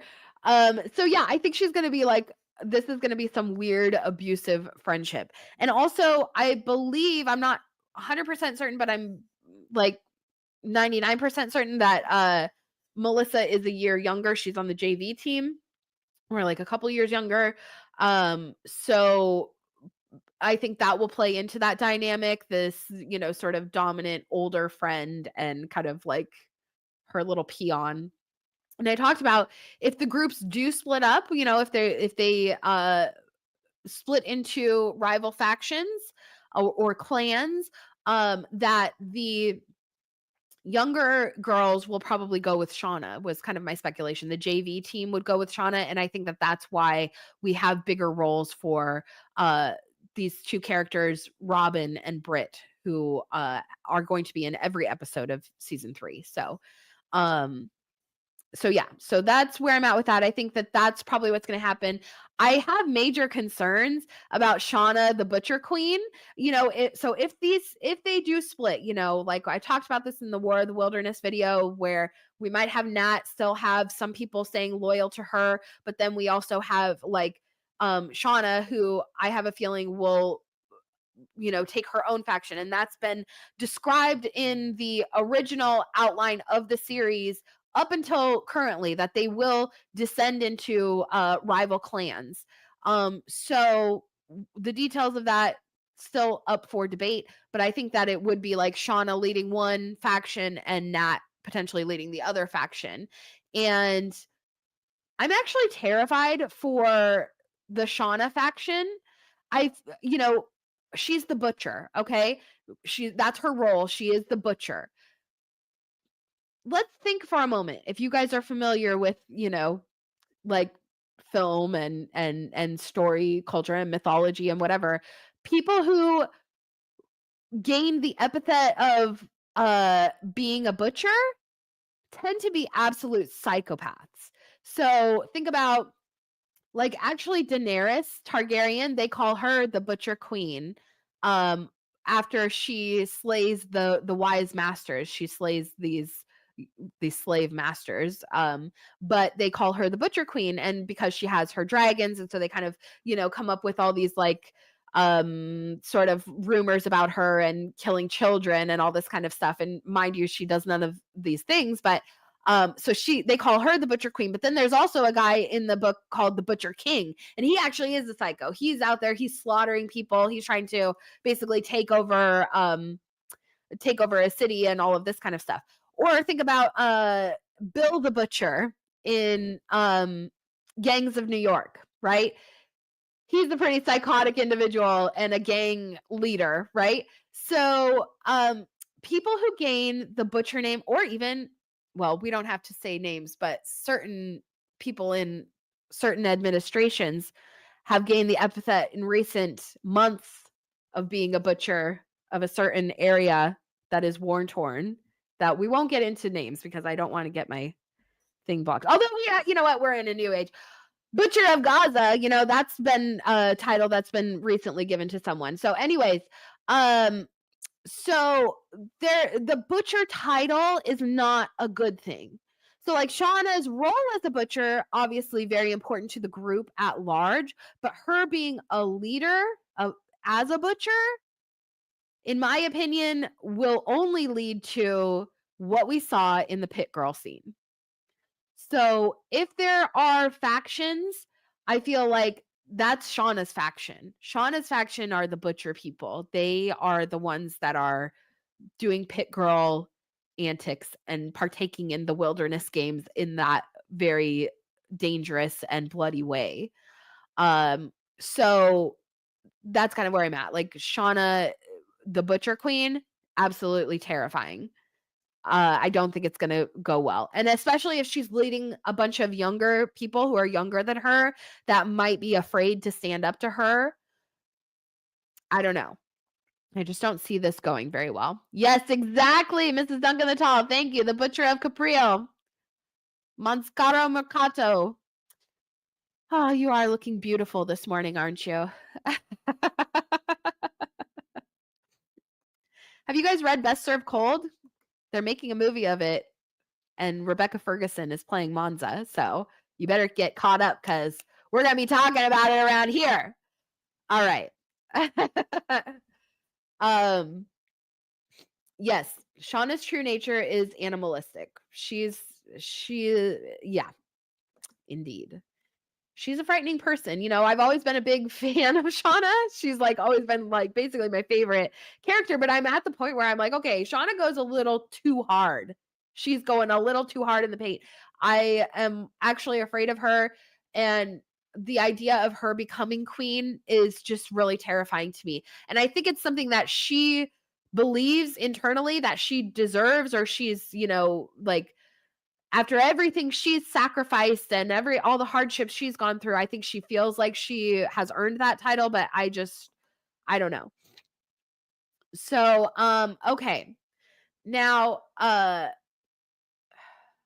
you guys give me just a minute? I need to blow my nose. I'm so sorry. I'm like so stuffed up. Let me just one moment. How do I do this?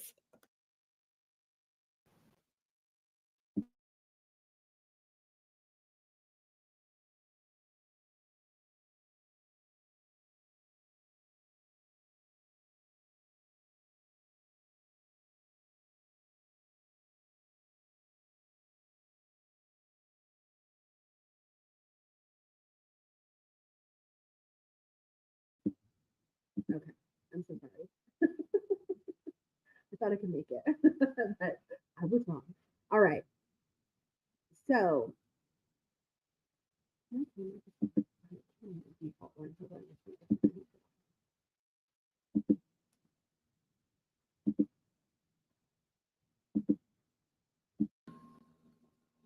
all right.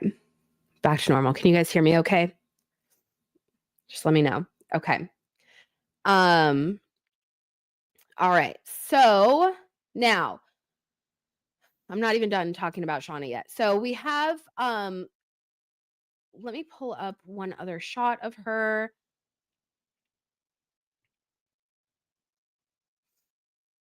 Where was this in the trailer? I can't even remember. I don't think this is a very clear shot.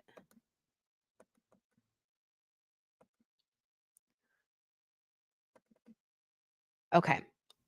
So we have Shauna, there's a shot of her burying something.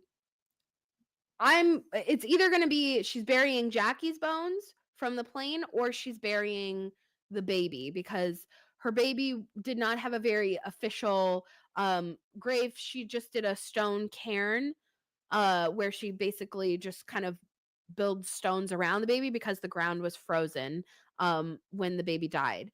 And um I even at that time I was like, that's just not very secure. So I was really like, I I don't know, like, is an animal gonna get to the grave or what? That would be pretty disturbing for Shauna to witness or like come, discover at a certain point. So I don't know if that's gonna be something that happens.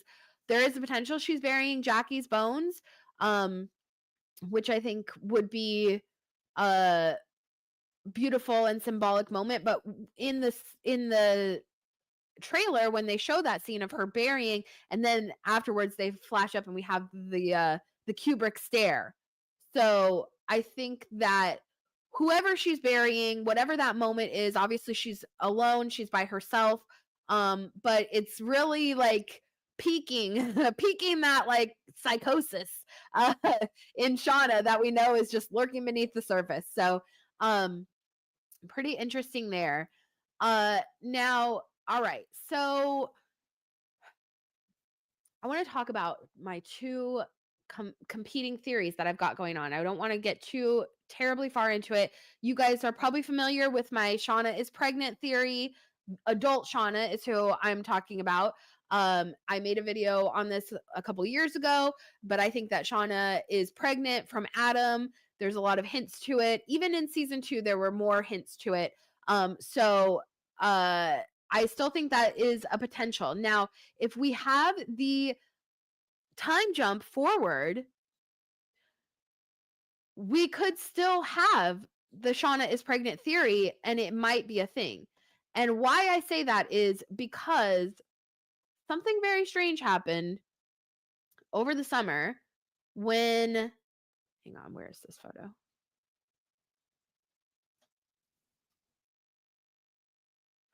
Why am I not seeing it?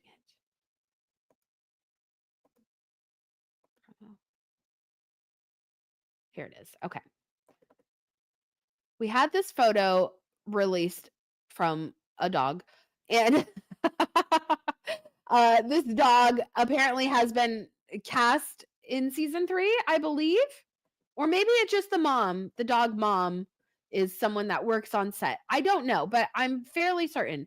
But anyways, uh this dog might be in season 3, but also who might be in season 3,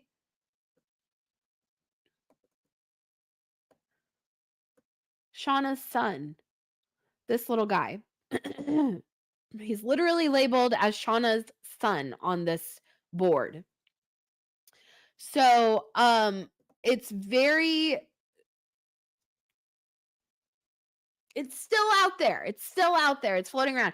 Could this be a strange flashback or vision that she has of potentially her son surviving and she's having some weird vision of it?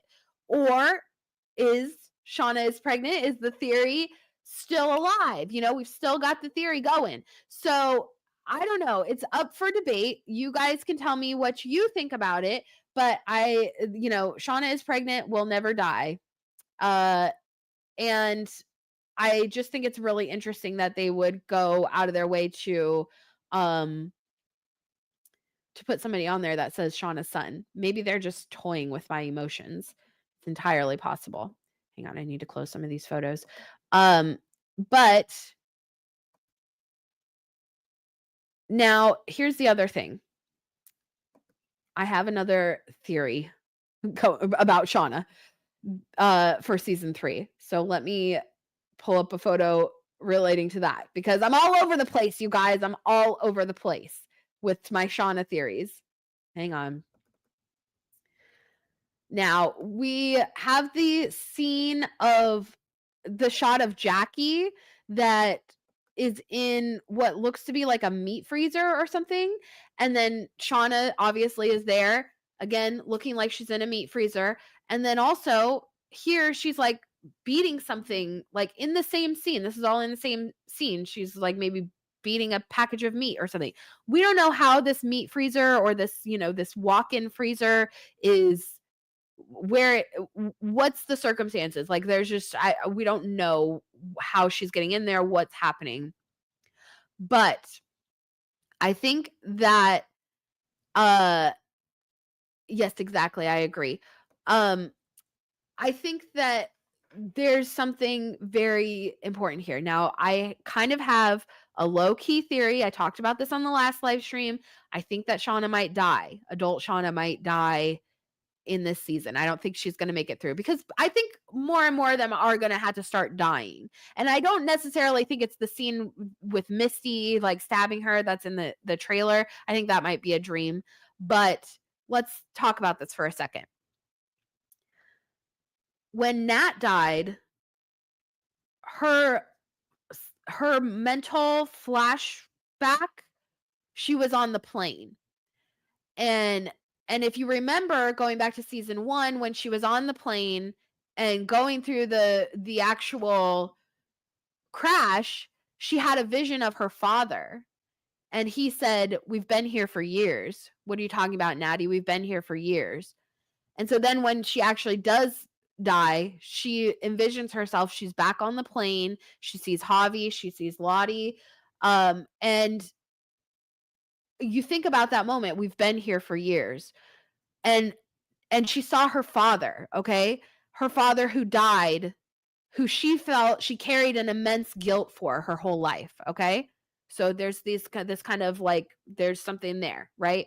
She sees her father in this near death experience, and then again she's back on the plane when she actually does die.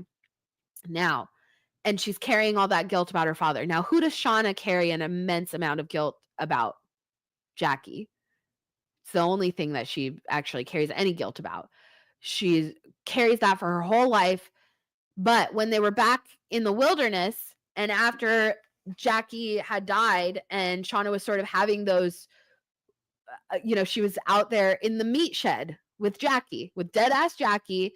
Jackie's frozen. They're out there. It's the frozen wilderness. They're out in the meat shed where they keep the meat frozen because it's cold outside, so it keeps the meat fresh and safe and preserved.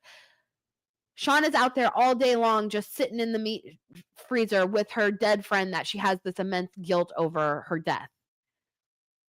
So wouldn't it kind of make sense, just in the context of Natalie's death, wouldn't it kind of make sense for Shauna to die in a meat freezer? I don't know how she got in there. I don't know the circumstances of it, but I think she's going to die in the meat freezer. Tell me your thoughts in the comments below. I just think it's a lot of very kind of similar parallels to Natalie, and maybe the meat freezer that she's in there with, like maybe it's just a visual like of some other circumstance of her death. Or maybe Misty does stab her or something, I don't exactly know. But something about Shauna in the meat freezer makes me think of Shauna in the meat shed with Jackie. It's just all kind of the same, and it seems to have a lot of death symbolism to me. Yes, that was another thought I had. Maybe frozen Jackie and her dead wilderness son, like she sees a vision of them together. Like maybe the boy is with Jackie. I don't know. So now I have kind of two competing theories because I think they're both actually really strong theories. And these are just in my mind. But meat freezer, death scene Shauna, or Shauna is pregnant theory. Like these are the two competing theories, because it would be interesting if Shauna is pregnant, if she has the child, and then she dies like shortly after that, and then like Jeff has to raise this child that was a love child of Shauna and Adams, but he does get the son that he never had, so there's like something to that. I don't know. There's a lot of like, and even if Jeff makes it, which is highly questionable at this point. So, yeah, Lucas, yes, I do think that everyone. Well, I kind of think there has to be one left. I think there will be one left, like dead cabin guy kind of thing. So yeah, so that's kind of my Shauna theories, my competing Shauna theories. Hope I messed your brain up today. All right. So now I just have a couple more things that I want to talk about really quickly. The other one is Mari leg theory, which we've been talking about going back quite some time, back to season 1. So I have had a theory going back to the pilot episode, or maybe not the pilot, the second episode, that something's going to happen to Mari's leg. She has a ton of leg symbolism going on, where even in the after the plane crash, she like injures her leg. There's just a lot of stuff. She's just constantly, her legs are just out there, just waiting to get cut off or something. And so I just really think that something's going to happen to Mari's leg. I've talked about it on multiple occasions, multiple podcasts. Something's happening to Mari's leg. And then in the trailer, we have some really crazy scenes of somebody's leg having some sort of issue. They're kind of like maybe dislocated. You know, the name of episode 2 is dislocation. But the reason why this is actually kind of crazy, and also there's some kind of shots interspliced of like Mari getting bit by someone, probably Shauna, and like, you know, there's another shot of like somebody looks like they're getting eaten alive or you know, anyways, or raw or something. But so I don't know if it's all Mari, but I have a feeling that at some point also, this is another thing, like somebody will probably get injured out there. It's not just about living or dying. Like sometimes things just happen. So dislocation could just be they're out running, hunting, or, you know, doing whatever they're doing. And what if Mari twists her leg, twists her knee, dislocates her knee, something like that? So now, why this is significant, I mean, obviously, people getting hurt or injured, not good. But also, I want to point out, in a wolf pack, all right, with wolves, if in a pack of wolves, if one of them injures a foot and they're unable to run to keep up with the pack, they leave that wolf behind. You're not going to slow down the pack because you have one injured wolf. The lone wolf dies, but the pack survives. So if if someone injures themselves, if someone injures themselves, then they are the weak link. And you don't really have the option to leave someone behind per se, but that does definitely otherize them. And we've talked about that many times. Like, you don't want to be the other amongst the group. If you set yourself apart as the other, you are going to get eaten. And whether that's like wilderness justice or whether it's, you know, internal like team justice or what have you, because the wilderness also has like, you know, a hand in the sort of fates of these people, it seems, when they try to manipulate situations, like we saw with Natalie. When Nat drew the queen card, her life was forfeit. But when Javi said, no, I can hide you, I'll protect you, he forfeited his own life to save hers. There's just a balance like that out there, is something that they'll start to notice. And so I don't know, I just think it's really interesting when we consider like how wolves operate in a wolf pack. If somebody were to injure their leg or dislocate their knee or do something like that, that they are unable to function and be a functional part of the team or do things around camp or, you know, whatever, then would this person then be subject to being the next sacrificial victim just based on like bad luck? I don't know. It's interesting to contemplate. But we do see somebody dislocates a knee or does something to a knee, and I've been talking about Mari's leg forever. So Mari leg theory coming into play. So yes, exactly, Luna.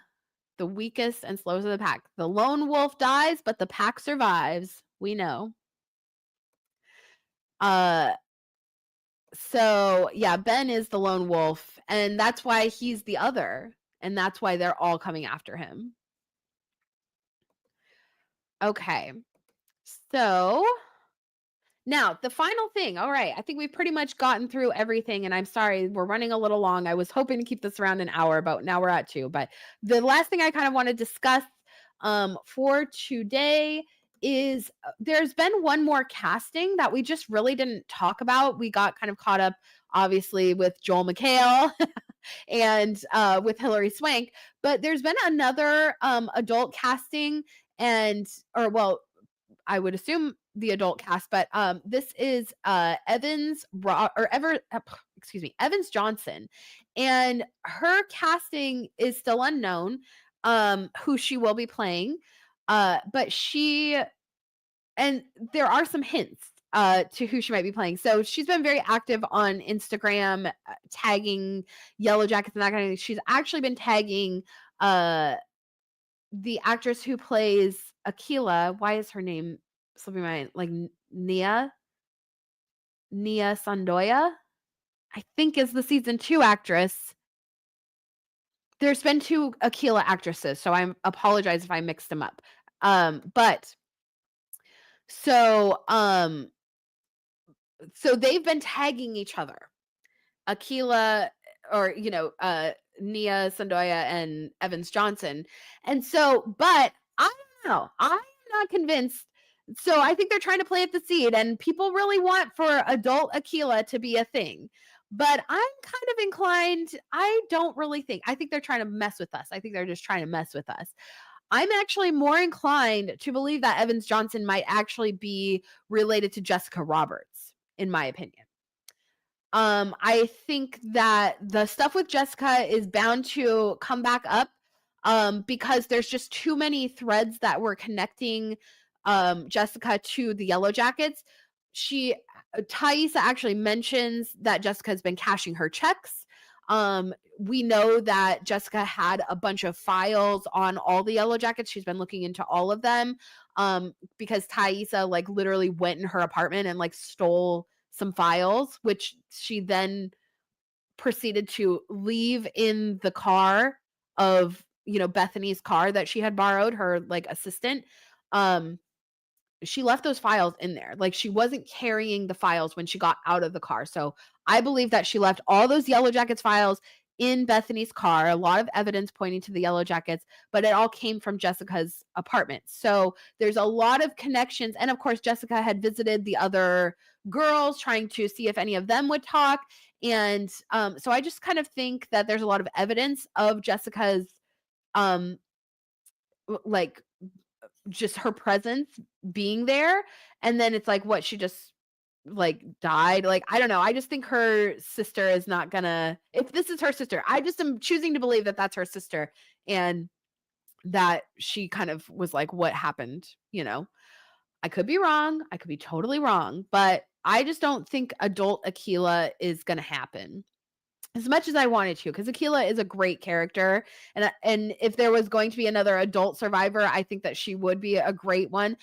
My only hesitation on further adult survivors is that nobody mentioned anyone in season 2. When all the girls were together, nobody mentioned Akila or Melissa or, somebody else out there that's just not there with the rest of them.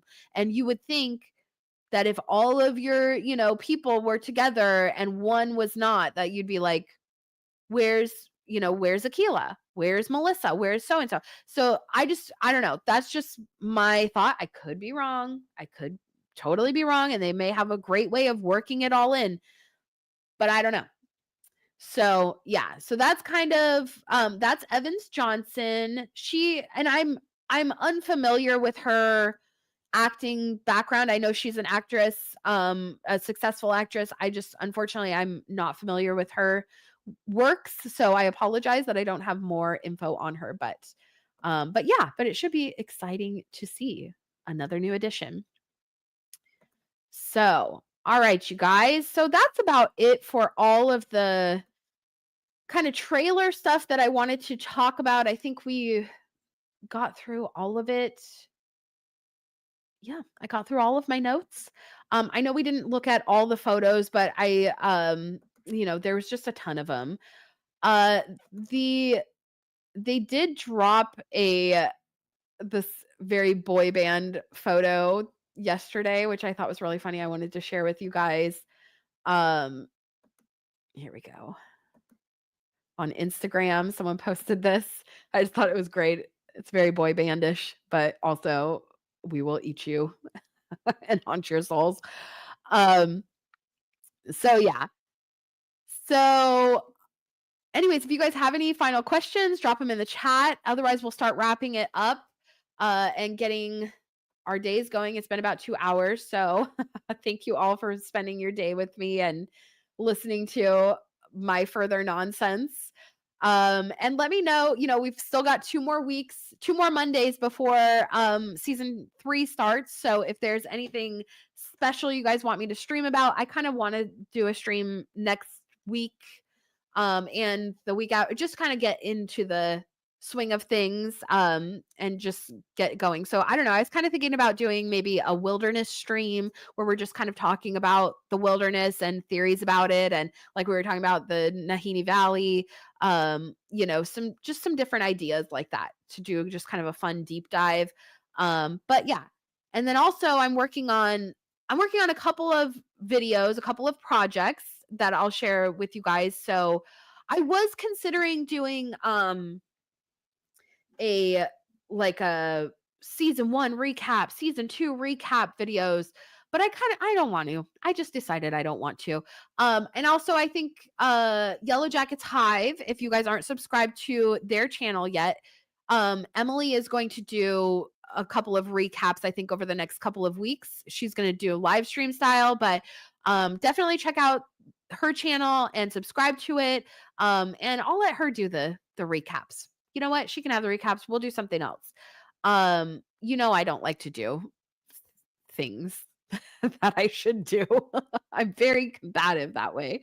So, yeah, so let's see. But I am working on a couple videos. Obviously, I've been telling you guys about the Dark and Light Prophet video that I've been working on. I'm probably going to save that one closer towards the end of season 3, just so in case there's like new information that comes up and I can add to it. But I am actually working on a video about the black box from season 1. Which I'm really excited to work on. I've been doing a lot of like mythology research for it. So I think you guys are really going to like that. And I'll probably put that out around February 14th. Maybe after the first episodes come out. I'm not sure. I haven't quite decided. So anyway, all right, let me get caught up here in the chat. So yes, very grunge band photo. Hopefully Mandy will be able to make it in for some of the podcasts. She's just been having a lot of stuff going on. So hopefully she will make it in. And we might have some other guests as well. So okay. Yes. She is Jessica's sister and Joel McHale is Adam's brother, and they hook up. They have Wilderness Baby 2.0 by proxy. I wonder how Walter fits into all of this. You know what? That was another. I was like, literally, should we just do a live stream about Walter? Like, I have so like, what is going on with him? There's just so much to speculate about Walter and what his purpose is in the whole story and what the heck he's doing. I don't know. I have no answers. We have theories that he's sort of a wealthy benefactor of chaos. Because his boat being called Great Expectations, and then also we have that book The Magus, which both of those feature like a wealthy benefactor who's sort of mentally tormenting a younger, like unknowing victim.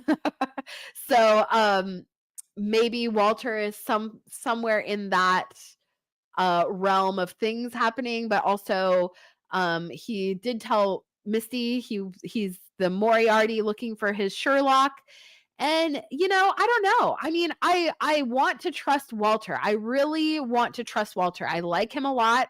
I think he is a great guy, but I also think he's like the male equivalent of Misty, which means that there's like it's not just cut and dry, right? There yeah, there's just I don't know. So, okay, we don't know who is sending the letters, but didn't Jeff send the postcards? I think the postcards, like, we never got an official answer that it was Jeff.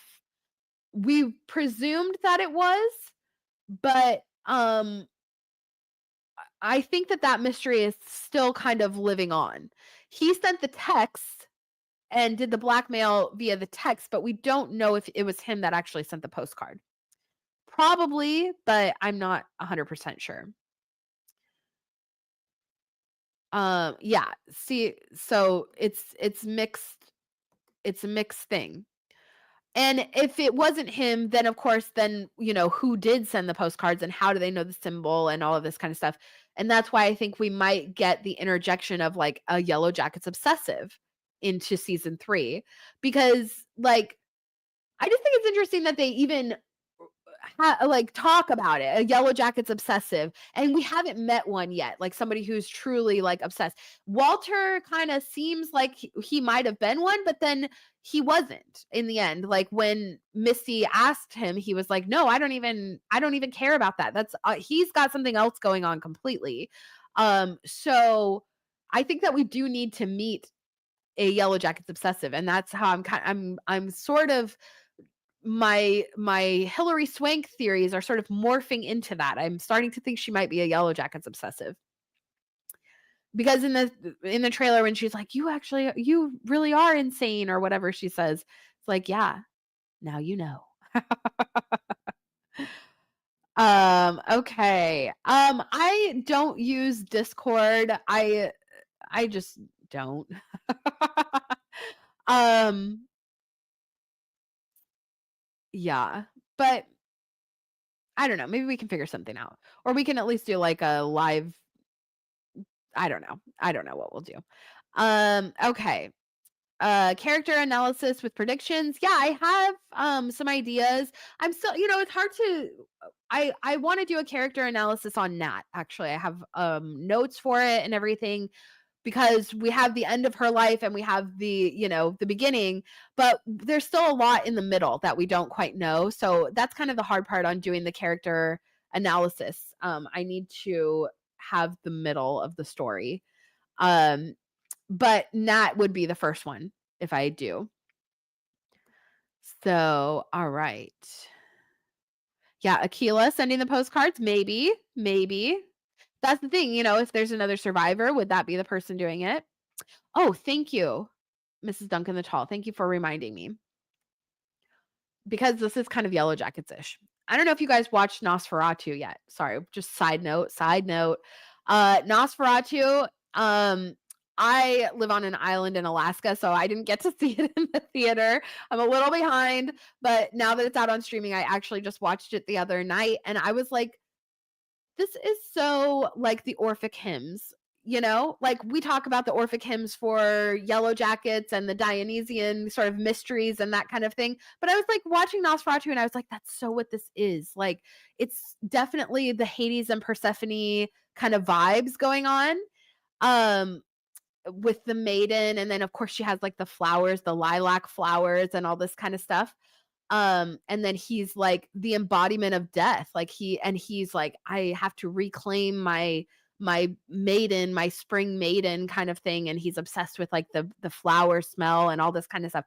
Very Hades and Persephone. But the thing that made me think it was the Orphic hymns quite a lot was when they have the crazy hair Canuck. uh and he's going crazy and he's biting the heads off the birds, and then he's talking about like eating raw flesh, and that's very Dionysian, right? He's the raw eater. He's the like you leave raw meat offerings. And just like with the rebirth symbolism, like Count Orlok, and he's like, and then the disease bearing, like because Nosferatu comes from like a Greek word that is I can't remember what the word is, but it is for disease bearing, and that's Apollo. Apollo is the disease bearing, but then we have the Apollo Dionysian dynamic where we have, and that's very like Nat and Lottie. Okay, so I don't know, my brain. I'm telling you guys, maybe I'm crazy. Am I crazy? I don't know. But I hope you guys are seeing the things that I'm seeing. I hope that we're all on the same page here. But I was definitely seeing some major Orphic hymn vibes going on in Nosferatu between the Hades and Persephone myth and the crossing with the Apollonian and Dionysian mythology, like intermixed. And we just talk about that so much here with the Greek mythology and all of that, yeah, and we're going to continue talking about it. We talked about it in the last live stream with the the Orasaya, and we're definitely going to be getting into more and more of that in season 3. So I'm just excited. I'm just excited. I'm glad that I have you guys to listen to me talk about this stuff, and um hopefully you're picking up what I'm putting down, or you just enjoy listening to me being crazy. So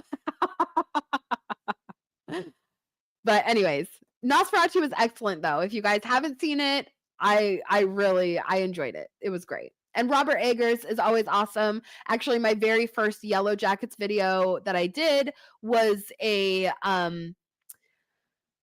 it was a video essay that was like comparing the wilderness in Yellowjackets to the wilderness in The Witch, the movie The Witch, which was also directed by Robert Eggers. So you know, we got some Yellowjackets, Robert Eggers, like crossover stuff going on. He is a fellow jacket, guys. He's a fellow jacket. We know. So okay. Well, let's see. Thank you, Wild Marjoram. Persephone was just mentioned in Severance. Interesting. I haven't got to watch the new episodes of Severance quite yet, but it's on the list. Okay. Mud Love Media, late to the stream, but your older videos, Raised by Wolves and Yellowjackets, were one of the videos that inspired my recent reactions to Yellowjackets. Oh, very nice. Actually, I watched your video. I just watched your video yesterday. I just watched one of your videos yesterday.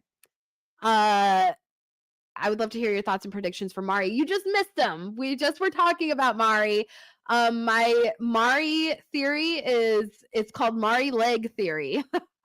And it's been going back to season 1. Mari is going to lose that leg. All right. And so whatever the dislocation or whatever that brief shot in the trailer of kind of a knee looking like it's maybe being like put, I don't know what they're doing to it, manipulating it. I think that's Mari, and I do think Mari leg theory is she going to lose that thing. There's just been foreshadowing to it for the entire series. And maybe Pit Girl. I don't know. I'm not set on her being Pit Girl per se for any particular reason, but I do enjoy the parallel imagery of the run through the woods in the season 3 trailer and the Pit Girl stuff. So, anyhow. Okay. Wish that Ellen got a better ending in Nosferatu. A little empowerment would have been nice. You know, hey, at least she got pretty good shagging from her husband. That was a good scene. I don't know. I mean, I'm not talking about Count Orlok. You know what's really interesting about Nosferatu is like a lot of times in gothic romance stories, you are rooting for this like forbidden romance, right? Like in Dracula and like Hades and Persephone, or like Aemond and Helena, if you're a Helamond. Although season 2 Helamond is not as good as season 1 Helamond, let's be real. But anyways, so a lot of times in gothic romance, you're really rooting for that forbidden romance. You're like, yes, I want to see them together. I want to see this happen. Da, da, da, da. In Nosferatu, I absolutely did not feel that way about Orlok and Ellen. But in a way it wasn't like it was inappropriate or like gross or whatever. It was just that you knew that he was the embodiment of like death and evil, and that she was like a maiden and like a beautiful, like innocent, like afflicted, like he had afflicted her mind. And so there was just something about it. By the end, I wasn't like rooting for that like gothic romance to see its way through. I was like, no, actually I don't want to see that happen. And so it was a little more tragic, and I kind of liked that versus the sort of you get sort of the romantic like forbidden romance stuff with gothic romance. And I don't know, it was just different. I don't know if you guys felt that way, but I did. So yeah. All right. So, okay, you guys. Well, I think I'm going to go ahead and wrap it up here. I think we've been chatting for long enough. let's see, in the book Dracula by Bram Stoker, there wasn't a romance plot line at all versus the 92 Dracula with the whole, yeah, exactly. And in Nosferatu, I think they did a good job incorporating like the Dracula story line, or like combining the two, because the original Nosferatu is inspired by the Bram Stoker Dracula, but there's different elements to it or what have you. So I think that in the new Nosferatu they really did a great job of like combining all of it, because we had those like the scenes from Dracula on the ship and that kind of thing. It was cool. I liked it. So all right, you guys. Well, thank you all so much for being here. And so yeah, I'll probably try and do another live stream next week, and just to kind of keep the ball rolling, getting closer to season 3. And if you're not already subscribed to the channel, definitely subscribe to the channel, ring that notification bell, make sure that you're here for all the new episodes of Yellowjackets and the Monday Morning Murder podcast. And thank you all for watching today, and we will see you in the next one. Bye. Jackie out.